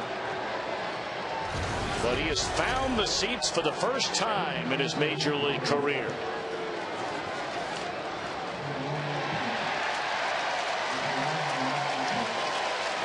First career home run for Cabrera. 1-1 fastball. He leaves it over the plate. Middle in. And for a left-handed hitter, that's where they like it. And he hit that baby right on the nose. And even with this lead that Homer has had, the lead is now down to 3, and he's going to have to go back to changing pitches and changing speeds as he was earlier in the ballgame. He's gotten to where he's throwing too many fastballs now. Well, the Reds have a few bodies beginning to stir out in that bullpen in left center field. Not going to take a chance to let this 5-0 lead get away. You mentioned now it's down to a 5-2 game, and it's strike one to Adrian Gonzalez. Although Bailey doesn't appear anywhere close to running out of steam. That first fastball to Gonzalez at 97 miles per hour. Well, I don't think that Homer is ever going to go down in velocity in a ball game. I think his arm is always going to allow him to throw that fastball. But it's the location that you have to look at when he starts to fatigue. When his location starts getting over the plate, that's when it's time to go to the bullpen. Don't look at the gun. Look at where the pitches are. 0-2 to count on Homer Bailey. to Adrian Gonzalez. Every pitcher has a mark of when they start to tire. If you start out throwing the ball 82 miles an hour, well, you may be at 82 forever, but when the ball starts to elevate in the strike zone, it's time to go get him. In the air left field, Lance Nix backing up on it at the wall, and it is gone. Back-to-back home runs off the bat of Cabrera and Gonzalez. And all of a sudden, a 5-0 lead is down to a 2-run ball game. And I'm telling you right now, Homer Bailey is not hitting his spots right now. That split finger was up in the strike zone. The fastball that Cabrera hit out was right in the middle of the plate. And because of that, you either got to talk to him, give him a little breather, or you get him out. And you can see him really starting to leak towards home plate. When you get fatigued, you don't sit on that back leg as long as you normally would. Because sitting on the back leg is what allows you to drive the ball to home plate. When your legs start to get tired, you start to leak towards home plate. No wonder Adrian Gonzalez is among the major league leaders in home runs on the road. This is your strength right here. That's your legs. When this part of the body starts going towards home plate, that means that right here you're getting weak.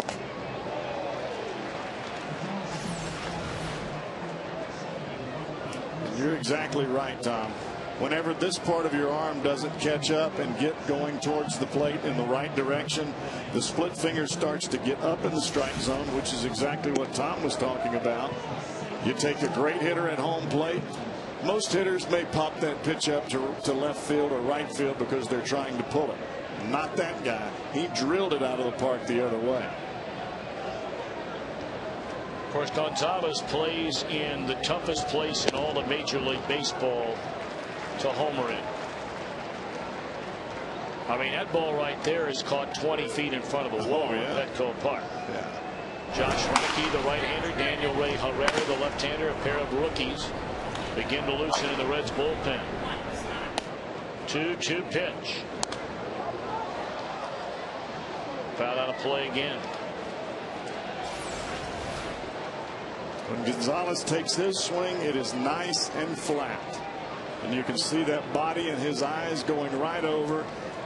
When he extends with the bat in one hand. I think that's what really allows him to get his hips through and really extend that right hand through the ball. Good pitch right there by Bailey, in on the hands at 96 miles per hour, but Kuzminoff able to foul it away.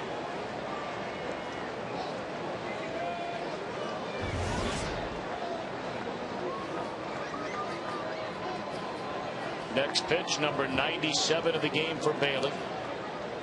He has a 2-run lead here in the top of the 6th inning. And I think realistically, Tom, that both Dusty Baker and Dick Pole would like to see Homer get through this inning and fight through the fatigue that is now jumped on his back, whether it's in his arm or wherever it may be, and make some pitches. High pop up. Taveras coming in, Phillips going out. Brandon will make the catch for the second out of the inning. But Bailey needs one more out to get through this 6th. I'd like to remind you about the all-new Fox Fantasy Football. There's so many wonderful features, new ways to play. Everything you know about fantasy football is about to change. Log on to foxsports.com on MSN and join the next generation of fantasy football. Do you do that? No, I don't. I used to. Well, not me, but I did it for my son. But people that play it love it. I mean, love it. And the thing, it is just mind-boggling to me, the technology, and having done football for Fox for whatever it is, 15 years now, and knowing all the technology that they have at Fox, along with their partnership with DirecTV, I can promise you, and I have no idea what this new Fox Fantasy Football thing is, but I've seen the work they do on fantasy football at Fox. I can promise you, if you're a fantasy league player, it will be unbelievable.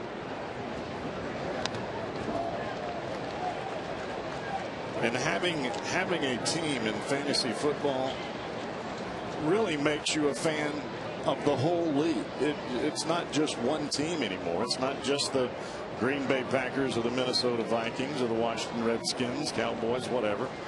You're a fan of everybody because you may have one guy that's on each of those teams.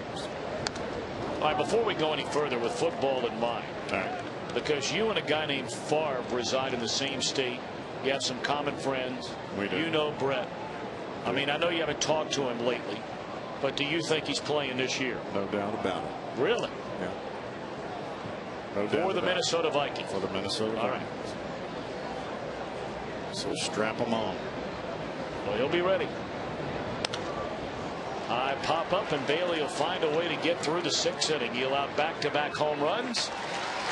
The first one coming to Everth Cabrera, the first of his major league career. Then to Adrian Gonzalez. Reds still lead it 5-3.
Never win.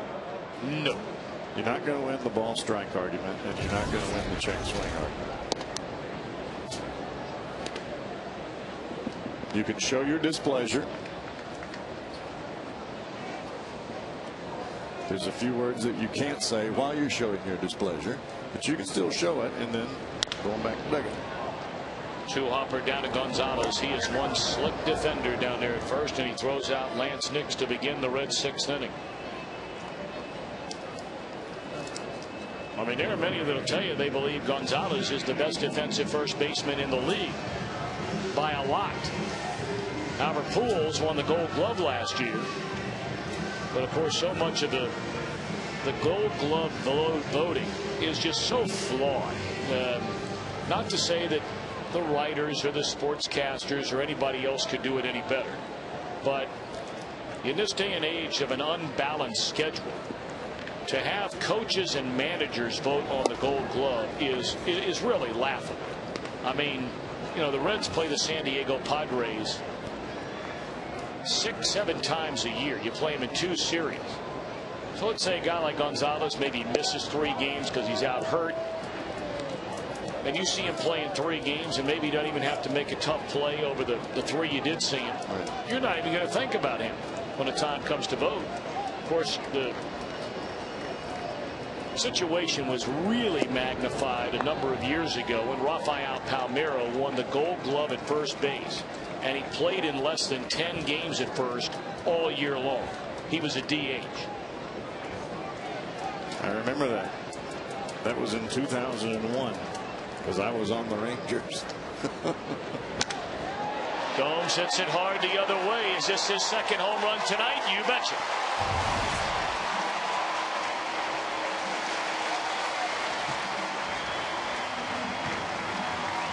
That is the Johnny Gomes that I like to see.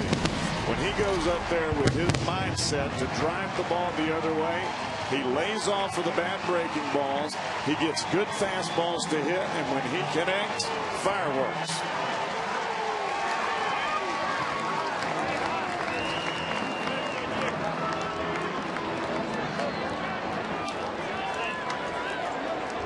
Well, 4 home runs in the game tonight for the Reds. 4 of them.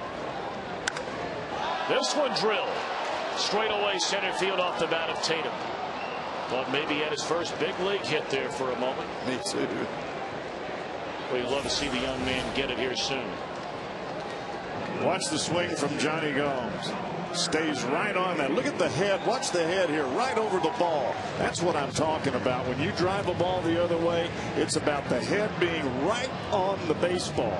When you do that, that swing comes right on through there. It stays flat, and the ball just hops off the baseball bat.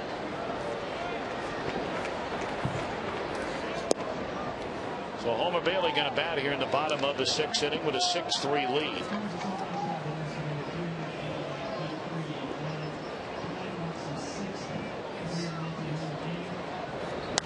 Johnny Gomes, his 6th career multi-homer game. His first since July the 28th of 2007.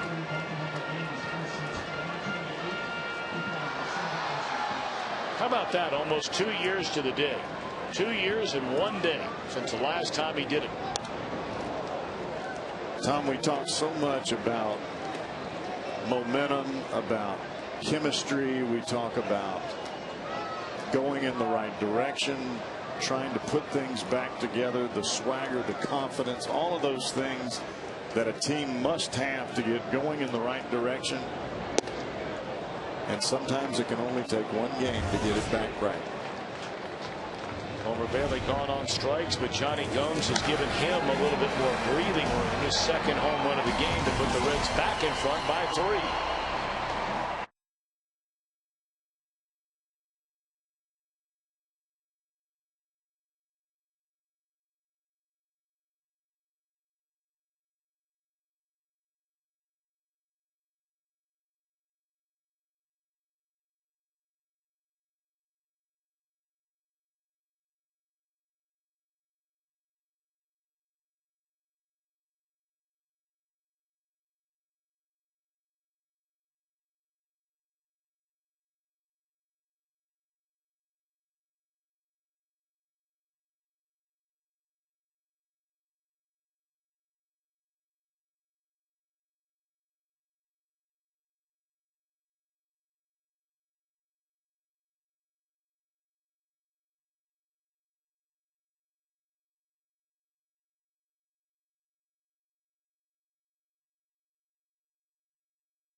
Homer Bailey, right from the get-go, looking strong tonight.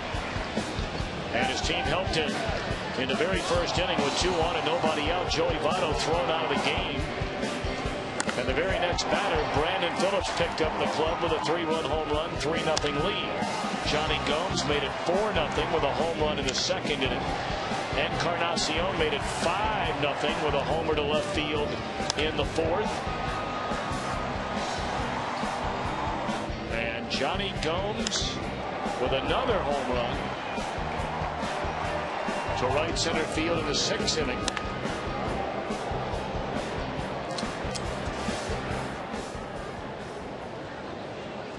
San Diego got back-to-back home runs. You saw the first swing there by Cabrera. There's a ground ball and a nice play by Rosales and Bailey to retire Venable starting the 7th inning. But the Padres got the back-to-back home runs by Cabrera and Gonzalez in the 6th inning to make it a 2-run game before Gomes hit his 2nd home run of the night and a lead back to 3, and Homer Bailey right back out there on the mound. So the Reds want him to break through any sort of barrier that may be out there. Oftentimes that's a 100 pitch barrier, it seems, without fail in this day and age. I think they want him to finish on a positive note and finish feeling good about what he's done on the day. He's thrown the ball really good today, or tonight I should say.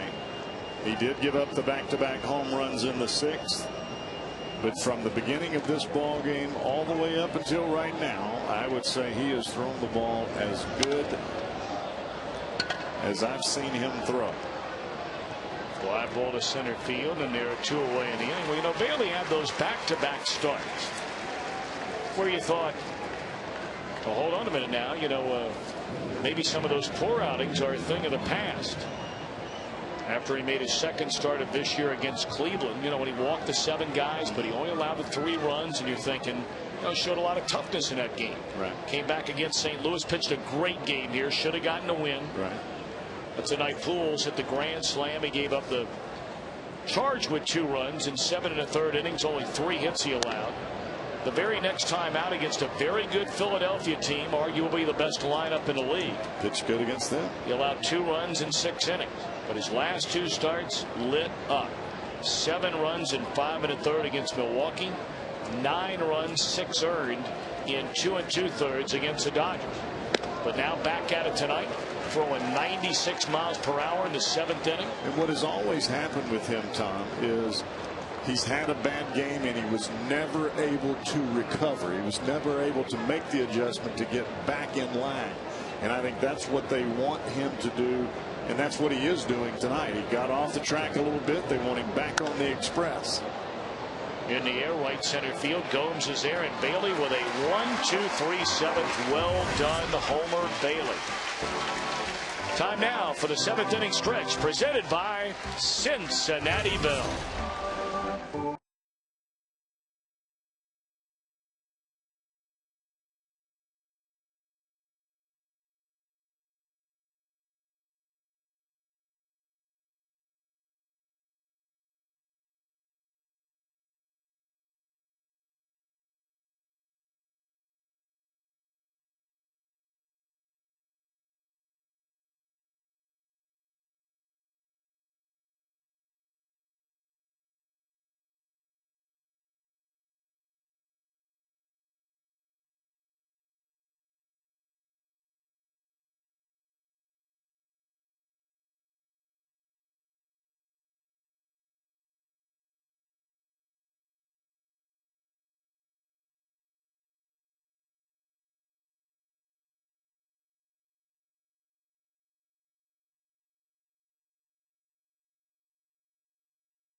Reservation today for the Front Gate Outdoor Luxury Suite, the most luxurious seating section at Great American Ballpark, directly above the owner's suite behind home plate. This covered outdoor area can host your group of 30 to 48 for one all-inclusive price. Reserve your game date today, calling the Reds Group Sales Department 765-7600. High fives about for Homer Bailey, and why not? 7 outstanding innings tonight. He's allowed 6 hits, 3 runs, has a 3-run lead. He only walked 1 batter all night and fanned 4.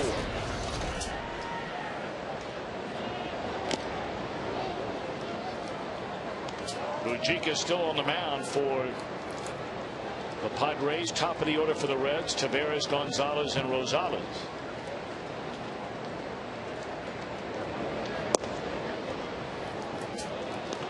And for me, Tom, the home runs don't mean a whole lot that Bailey gave up. What I judge him on is how many times he was able to come back and throw strikes being down 2-0. Not many times was he there. And how many times did you see him throw a breaking ball for a strike at 1-0, or maybe a split finger that he struck a guy out when he had 2 strikes? I mean, just the way he went about his business was big league at that.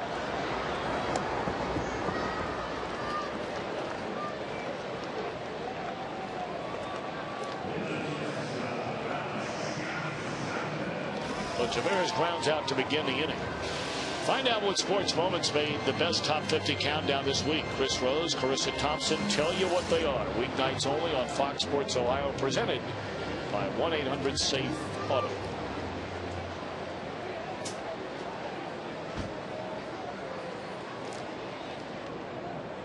Bailey in line to get his 2nd win in 4 decisions of this season.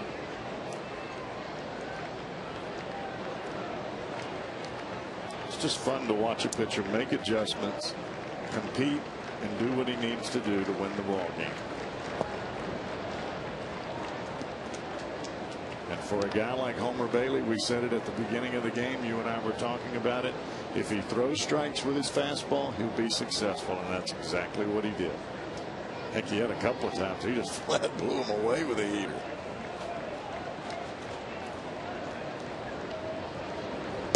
Well, you may remember, I mean, at times we've seen Bailey, you know, be brought up for a start here, brought up for a start there, and you'd hear about, as he was making his rise through the organization, about throwing 97, 98, even 100 miles an hour, and he'd get to the big leagues and be throwing at 90, 91, and everybody be saying, well, where's the 98, 99, 100?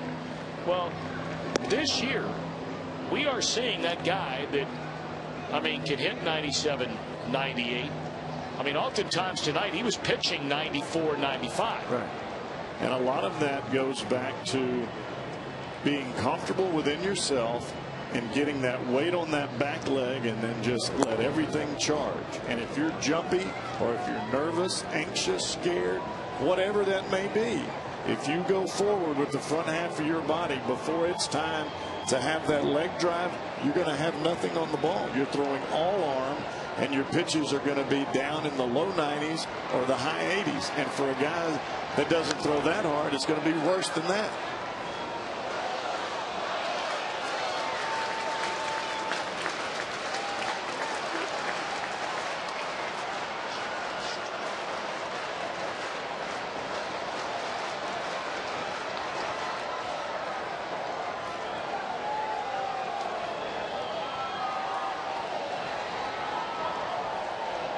Ran 2 on Gonzalez, and he draws the 1-out walk.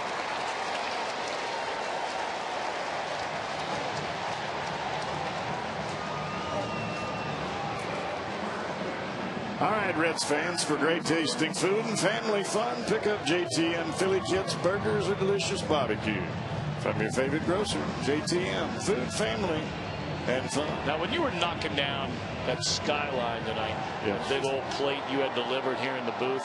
I had delivered. With that shirt you're wearing tonight, now did you put like a couple of napkins down to serve as a bib? I did not. Because I would imagine when you put that shirt on, I mean, when you take that baby out of the closet, I mean, you want to make sure nothing's getting on that shirt, right? That's correct. You're right with that. But I ate it right over here on my table. I didn't have a cloth on or any kind of bib. I just clicked that vacuum.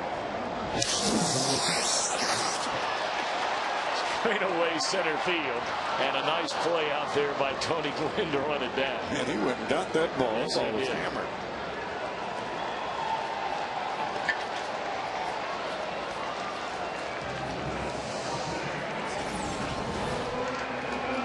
Fastball. Short, quick swing to the ball by Rosales. Junior all the way back after it, and he kept the ball in front of him. He didn't let the ball get back over his head. Kept the ball in between he and the bullpen.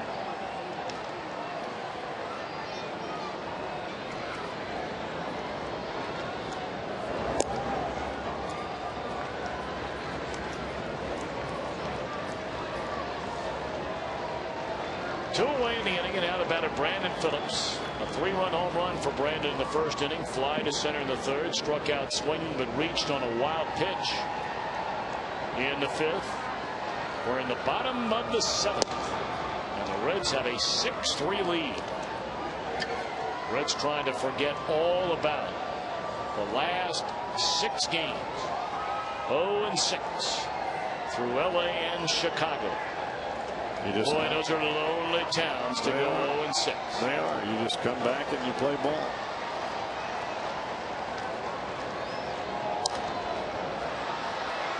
And the thing about it, Tom, is if you worry so much about what happened in Los Angeles and you worry about what happened in Chicago, then you ruin the last 2 months of the season. You make 1 week turn into 2.5 months of misery. You can't do that. You just get back on the horse and do what you got to do. Get that swagger back, get that confidence back, and go to town.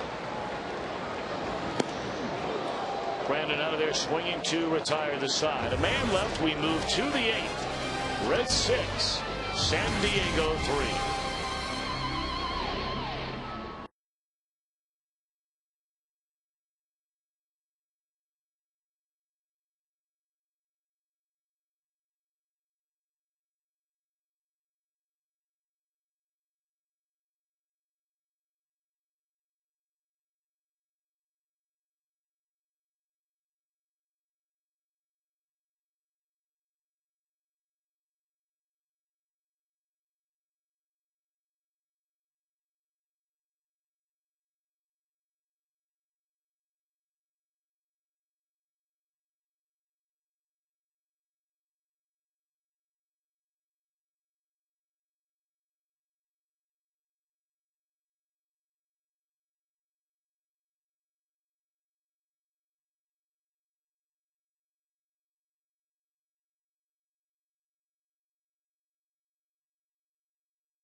Bailey is still in the game.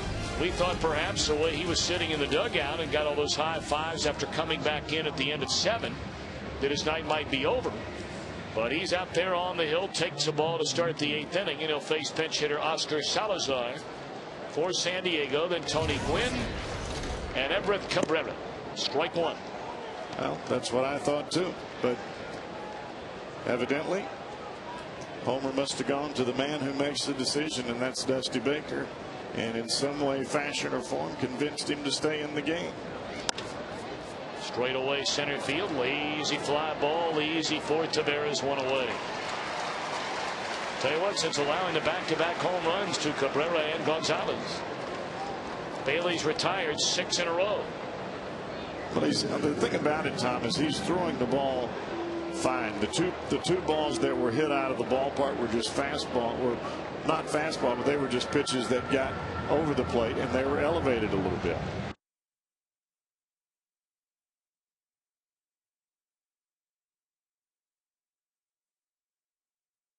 Gonzalez, who hits from the left side. I think now we'll see Arthur Rhodes, and I believe that's who he's heading in. And listening to this ovation for this young right-hander. He pitched an outstanding ball game. And I think part of this too, Tom, is that Dusty let him go out and face that guy.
Nobody on, one out. Those are the final numbers for Mr. Bailey. 1 walk, 4 strikeouts, 3 runs, 6 hits, and 7 1/3 innings.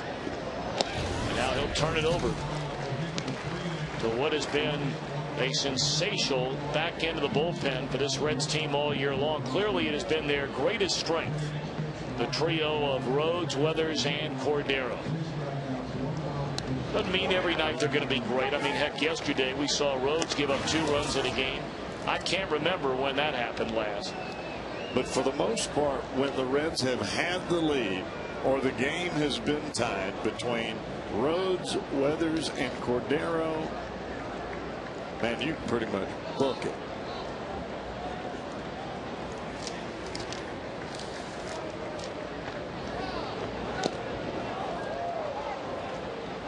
It's the 3rd day in a row that Rhodes has pitched. David Weathers is getting ready out beyond the empowered charter jet sign in left center field.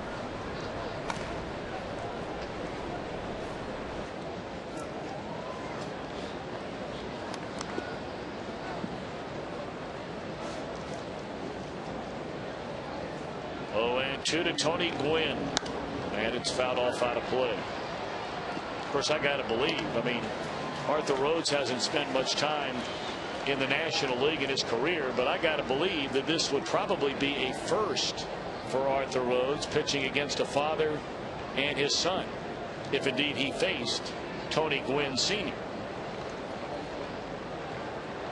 I don't think he did. That is a fair ball, and that's an out. That is great hustle right there by Craig Tatum, getting out there before the ball had a chance to spin back behind the plate. If it comes back to the edge of the plate that is on the foul side, he can't tag him. But because the ball was laying right on top of the plate, Tatum picks up the ball and he tags Tony Gwynn. Look where the ball ended up, right there, almost rolling back of the plate, but he got it with his bare hand before it was too late. An alert catcher picks up the ball, makes the tag immediately. That's a great job.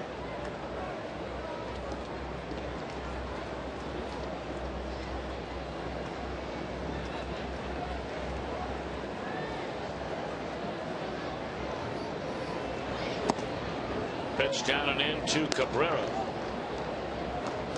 1 of 3 at his first major league home run his last time up. You can almost see it from the center field camera, Tom. Watch where the ball almost looks like it comes out of the back of Rhodes' head. Now, how do you pick that up as the ball comes homeward? You've got a guy throwing the baseball in the mid-90s, and he steps across his body. This is where the ball's coming out of as it comes plateward. And you can see where he steps across his body, and then boom, here it comes. Hey, by the way, he did face his old man. Did he? 1 for 2. Tony Gwynn was against Arthur Rhodes. Where was Arthur? I didn't know that Arthur ever played it. Got to believe it was interleague play. That's right. I don't forget. Of course, Arthur was Seattle versus San Diego. But he had a couple of go-rounds with Philadelphia, right? I would bet it's during interleague play. Yeah, I bet a lot of money on it. Seattle and San Diego. I forgot about that. Did you ever face a father and then his son?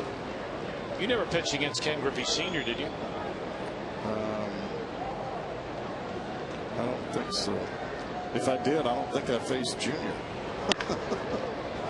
That one hit up the left field line by the switch hitting Cabrera, and he'll motor into second base with a double. Well, he's coming to third, and he is going to get in there head first slide. I don't know what happened to Lance Nix down there, whether the ball got stuck or it stopped or not sure what, but all of a sudden Cabrera, as he's on his way to second, he never even debated taking off for third. Well, this is what really brings life to a ball club as a kid like Everett Cabrera. When he hits this ball down the line, he never stops running. As he comes towards second base, he's watching what Lance Nix is doing, and as the ball bobbles away from Nix, he keeps coming right on to third base, and Nix just lollygagged it. That's all there is to it.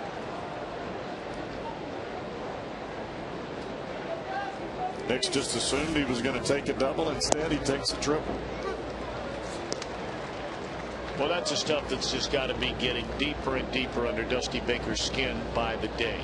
I mean, especially on a day like today. He is not alone, Lance Nix, in that category, but he has certainly just joined the party.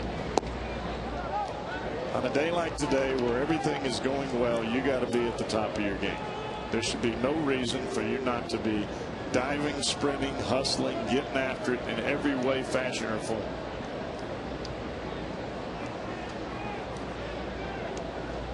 And nobody should get a triple on a ball hit to left field. Off the end of the bat by Gonzalez into right. Gomes is there, inning over. So Rhodes takes care of business in relief of Bailey. Reds back for what they hope will be the last time tonight, leading by 3.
at 6 o'clock. First Friday will be a great night. Colorado coming to town.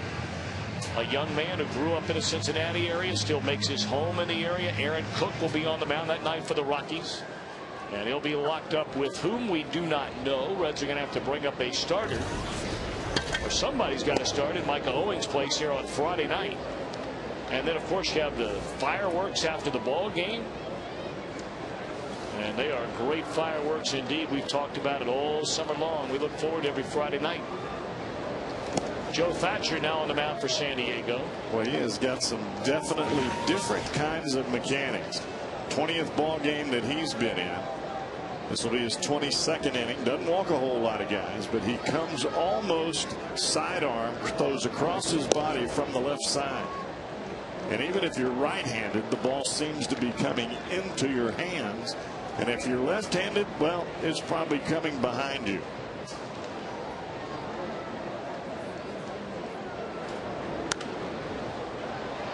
And that ball was definitely on the hands of Encarnacion. It didn't even get up high enough for Adrian Gonzalez to even give chase. He hit it so soft off of his hands it didn't even break his bat. That ball cut all the way in on Edwin, and boy, that's a tough angle to hit from right there. Good night, Irene.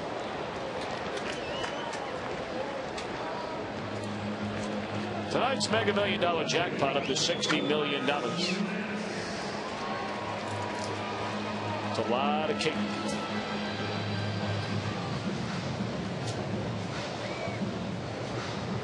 It's a tough angle to hit from right there. Good. Encarnacion didn't even see where that ball was coming from. It broke right in there.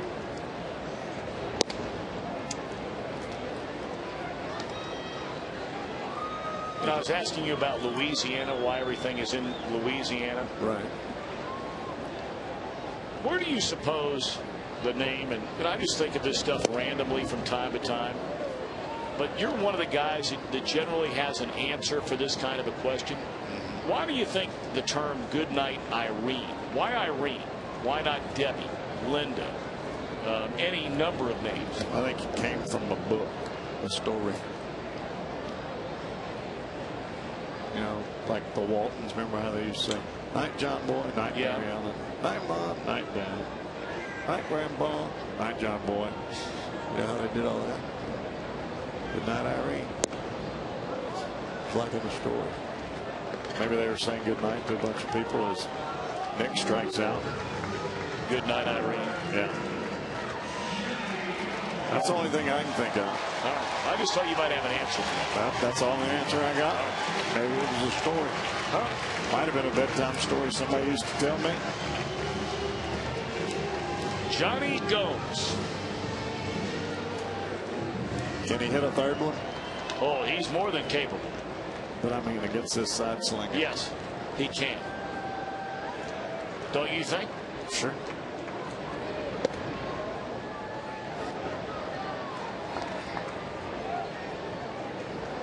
This cat looks like he's throwing the ball from Adrian Gonzalez's position over there at first base. Throwing it right at your belly button. You're wondering, Johnny Gomes once in his career has hit 3 home runs in a game. He had to go all the way back to 2005 when he did it for Tampa Bay against Kansas City. Boy, how interesting it is.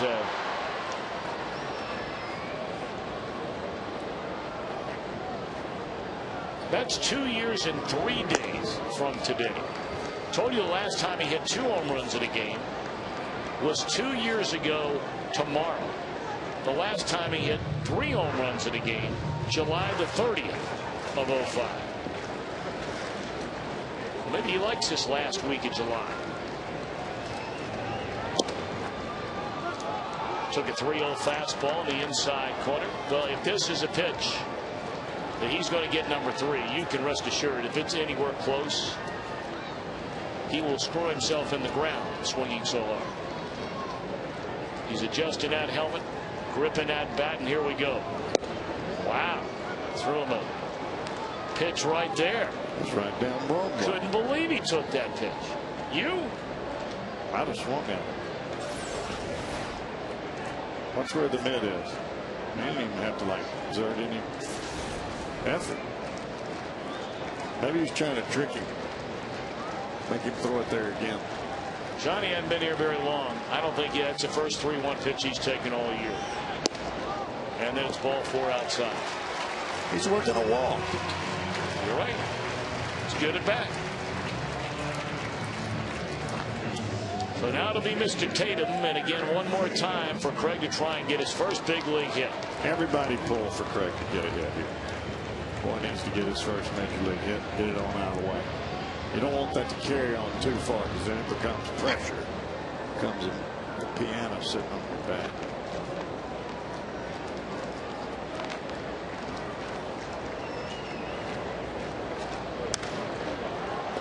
Oh Lord, that ain't it. Getting over. So Francisco Cordero will come in from the bullpen, try to nail it down. Reds lead 6-3.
On a fly ball to the warning track in left center field in the fourth, Adrian Gonzalez trying to tag, and he throws him out at third. So our John Morrell hot dog plays of the game. Jerry Hairston Jr. will take over in right field, replacing Johnny Gomes.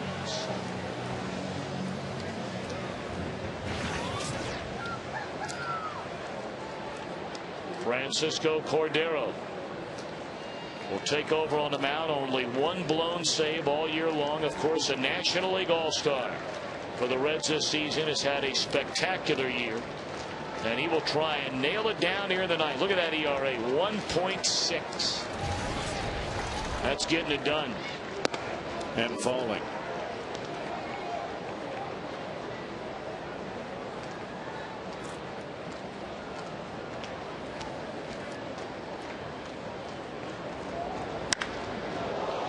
Fly ball left center field, pretty well hit. Back to the warning track. Tavares, see you later. Home run, Kevin Kuzminoff, and now it is a 6-4 game.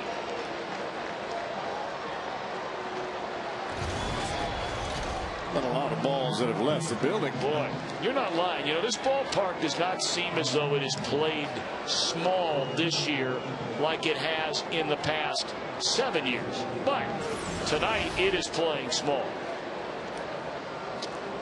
Although that ball was kissed. Yeah, that ball was right down the heart of the plate. And Kuzminoff's not batting fourth just because he's going to bunt. But when you have a 3-run lead, you don't go out there to fool around and just try to nibble. You go out there to make them swing the bat, just like Homer Bailey did in the 6th. Yeah, they got a couple of home runs, but you know what? After that, he buckled down, got the rest of them out. I'm sure that's what Cordero will do here.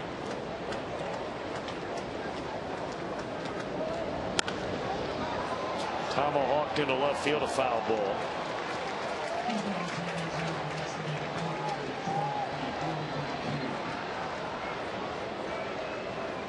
I don't know that I've seen a guy the size of Kyle Blanks with that kind of big upper body and massive legs since Glenn Braggs. You remember Glenn Braggs, Tom? Oh, of course. But Glenn wore that big tight uniform where you could see every muscle bulging.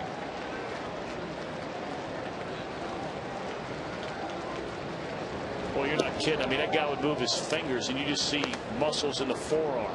I know he was big, and this guy looks like he's that big.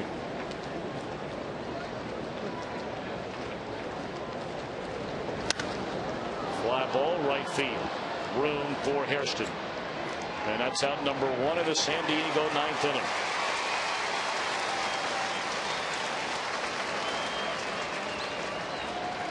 St. Louis breaking it wide open, by the way, against the Dodgers tonight. It is a 6-1 game.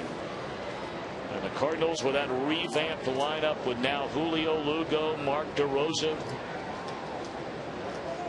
Matt Holliday, Albert Pujols. They're getting it rolling tonight. Cubs and the Astros tied at 1. That game in the bottom of the 7th inning. Wandy Rodriguez against Carlos Zambrano.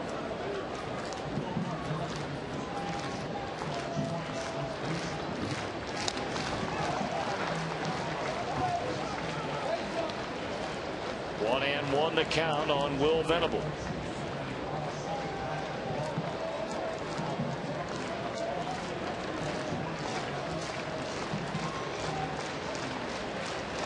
Seven home runs have been hit at Great American Ballpark tonight. The ballpark record is 8 in a game. Most recently done against the Phillies on September the 23rd, 2005.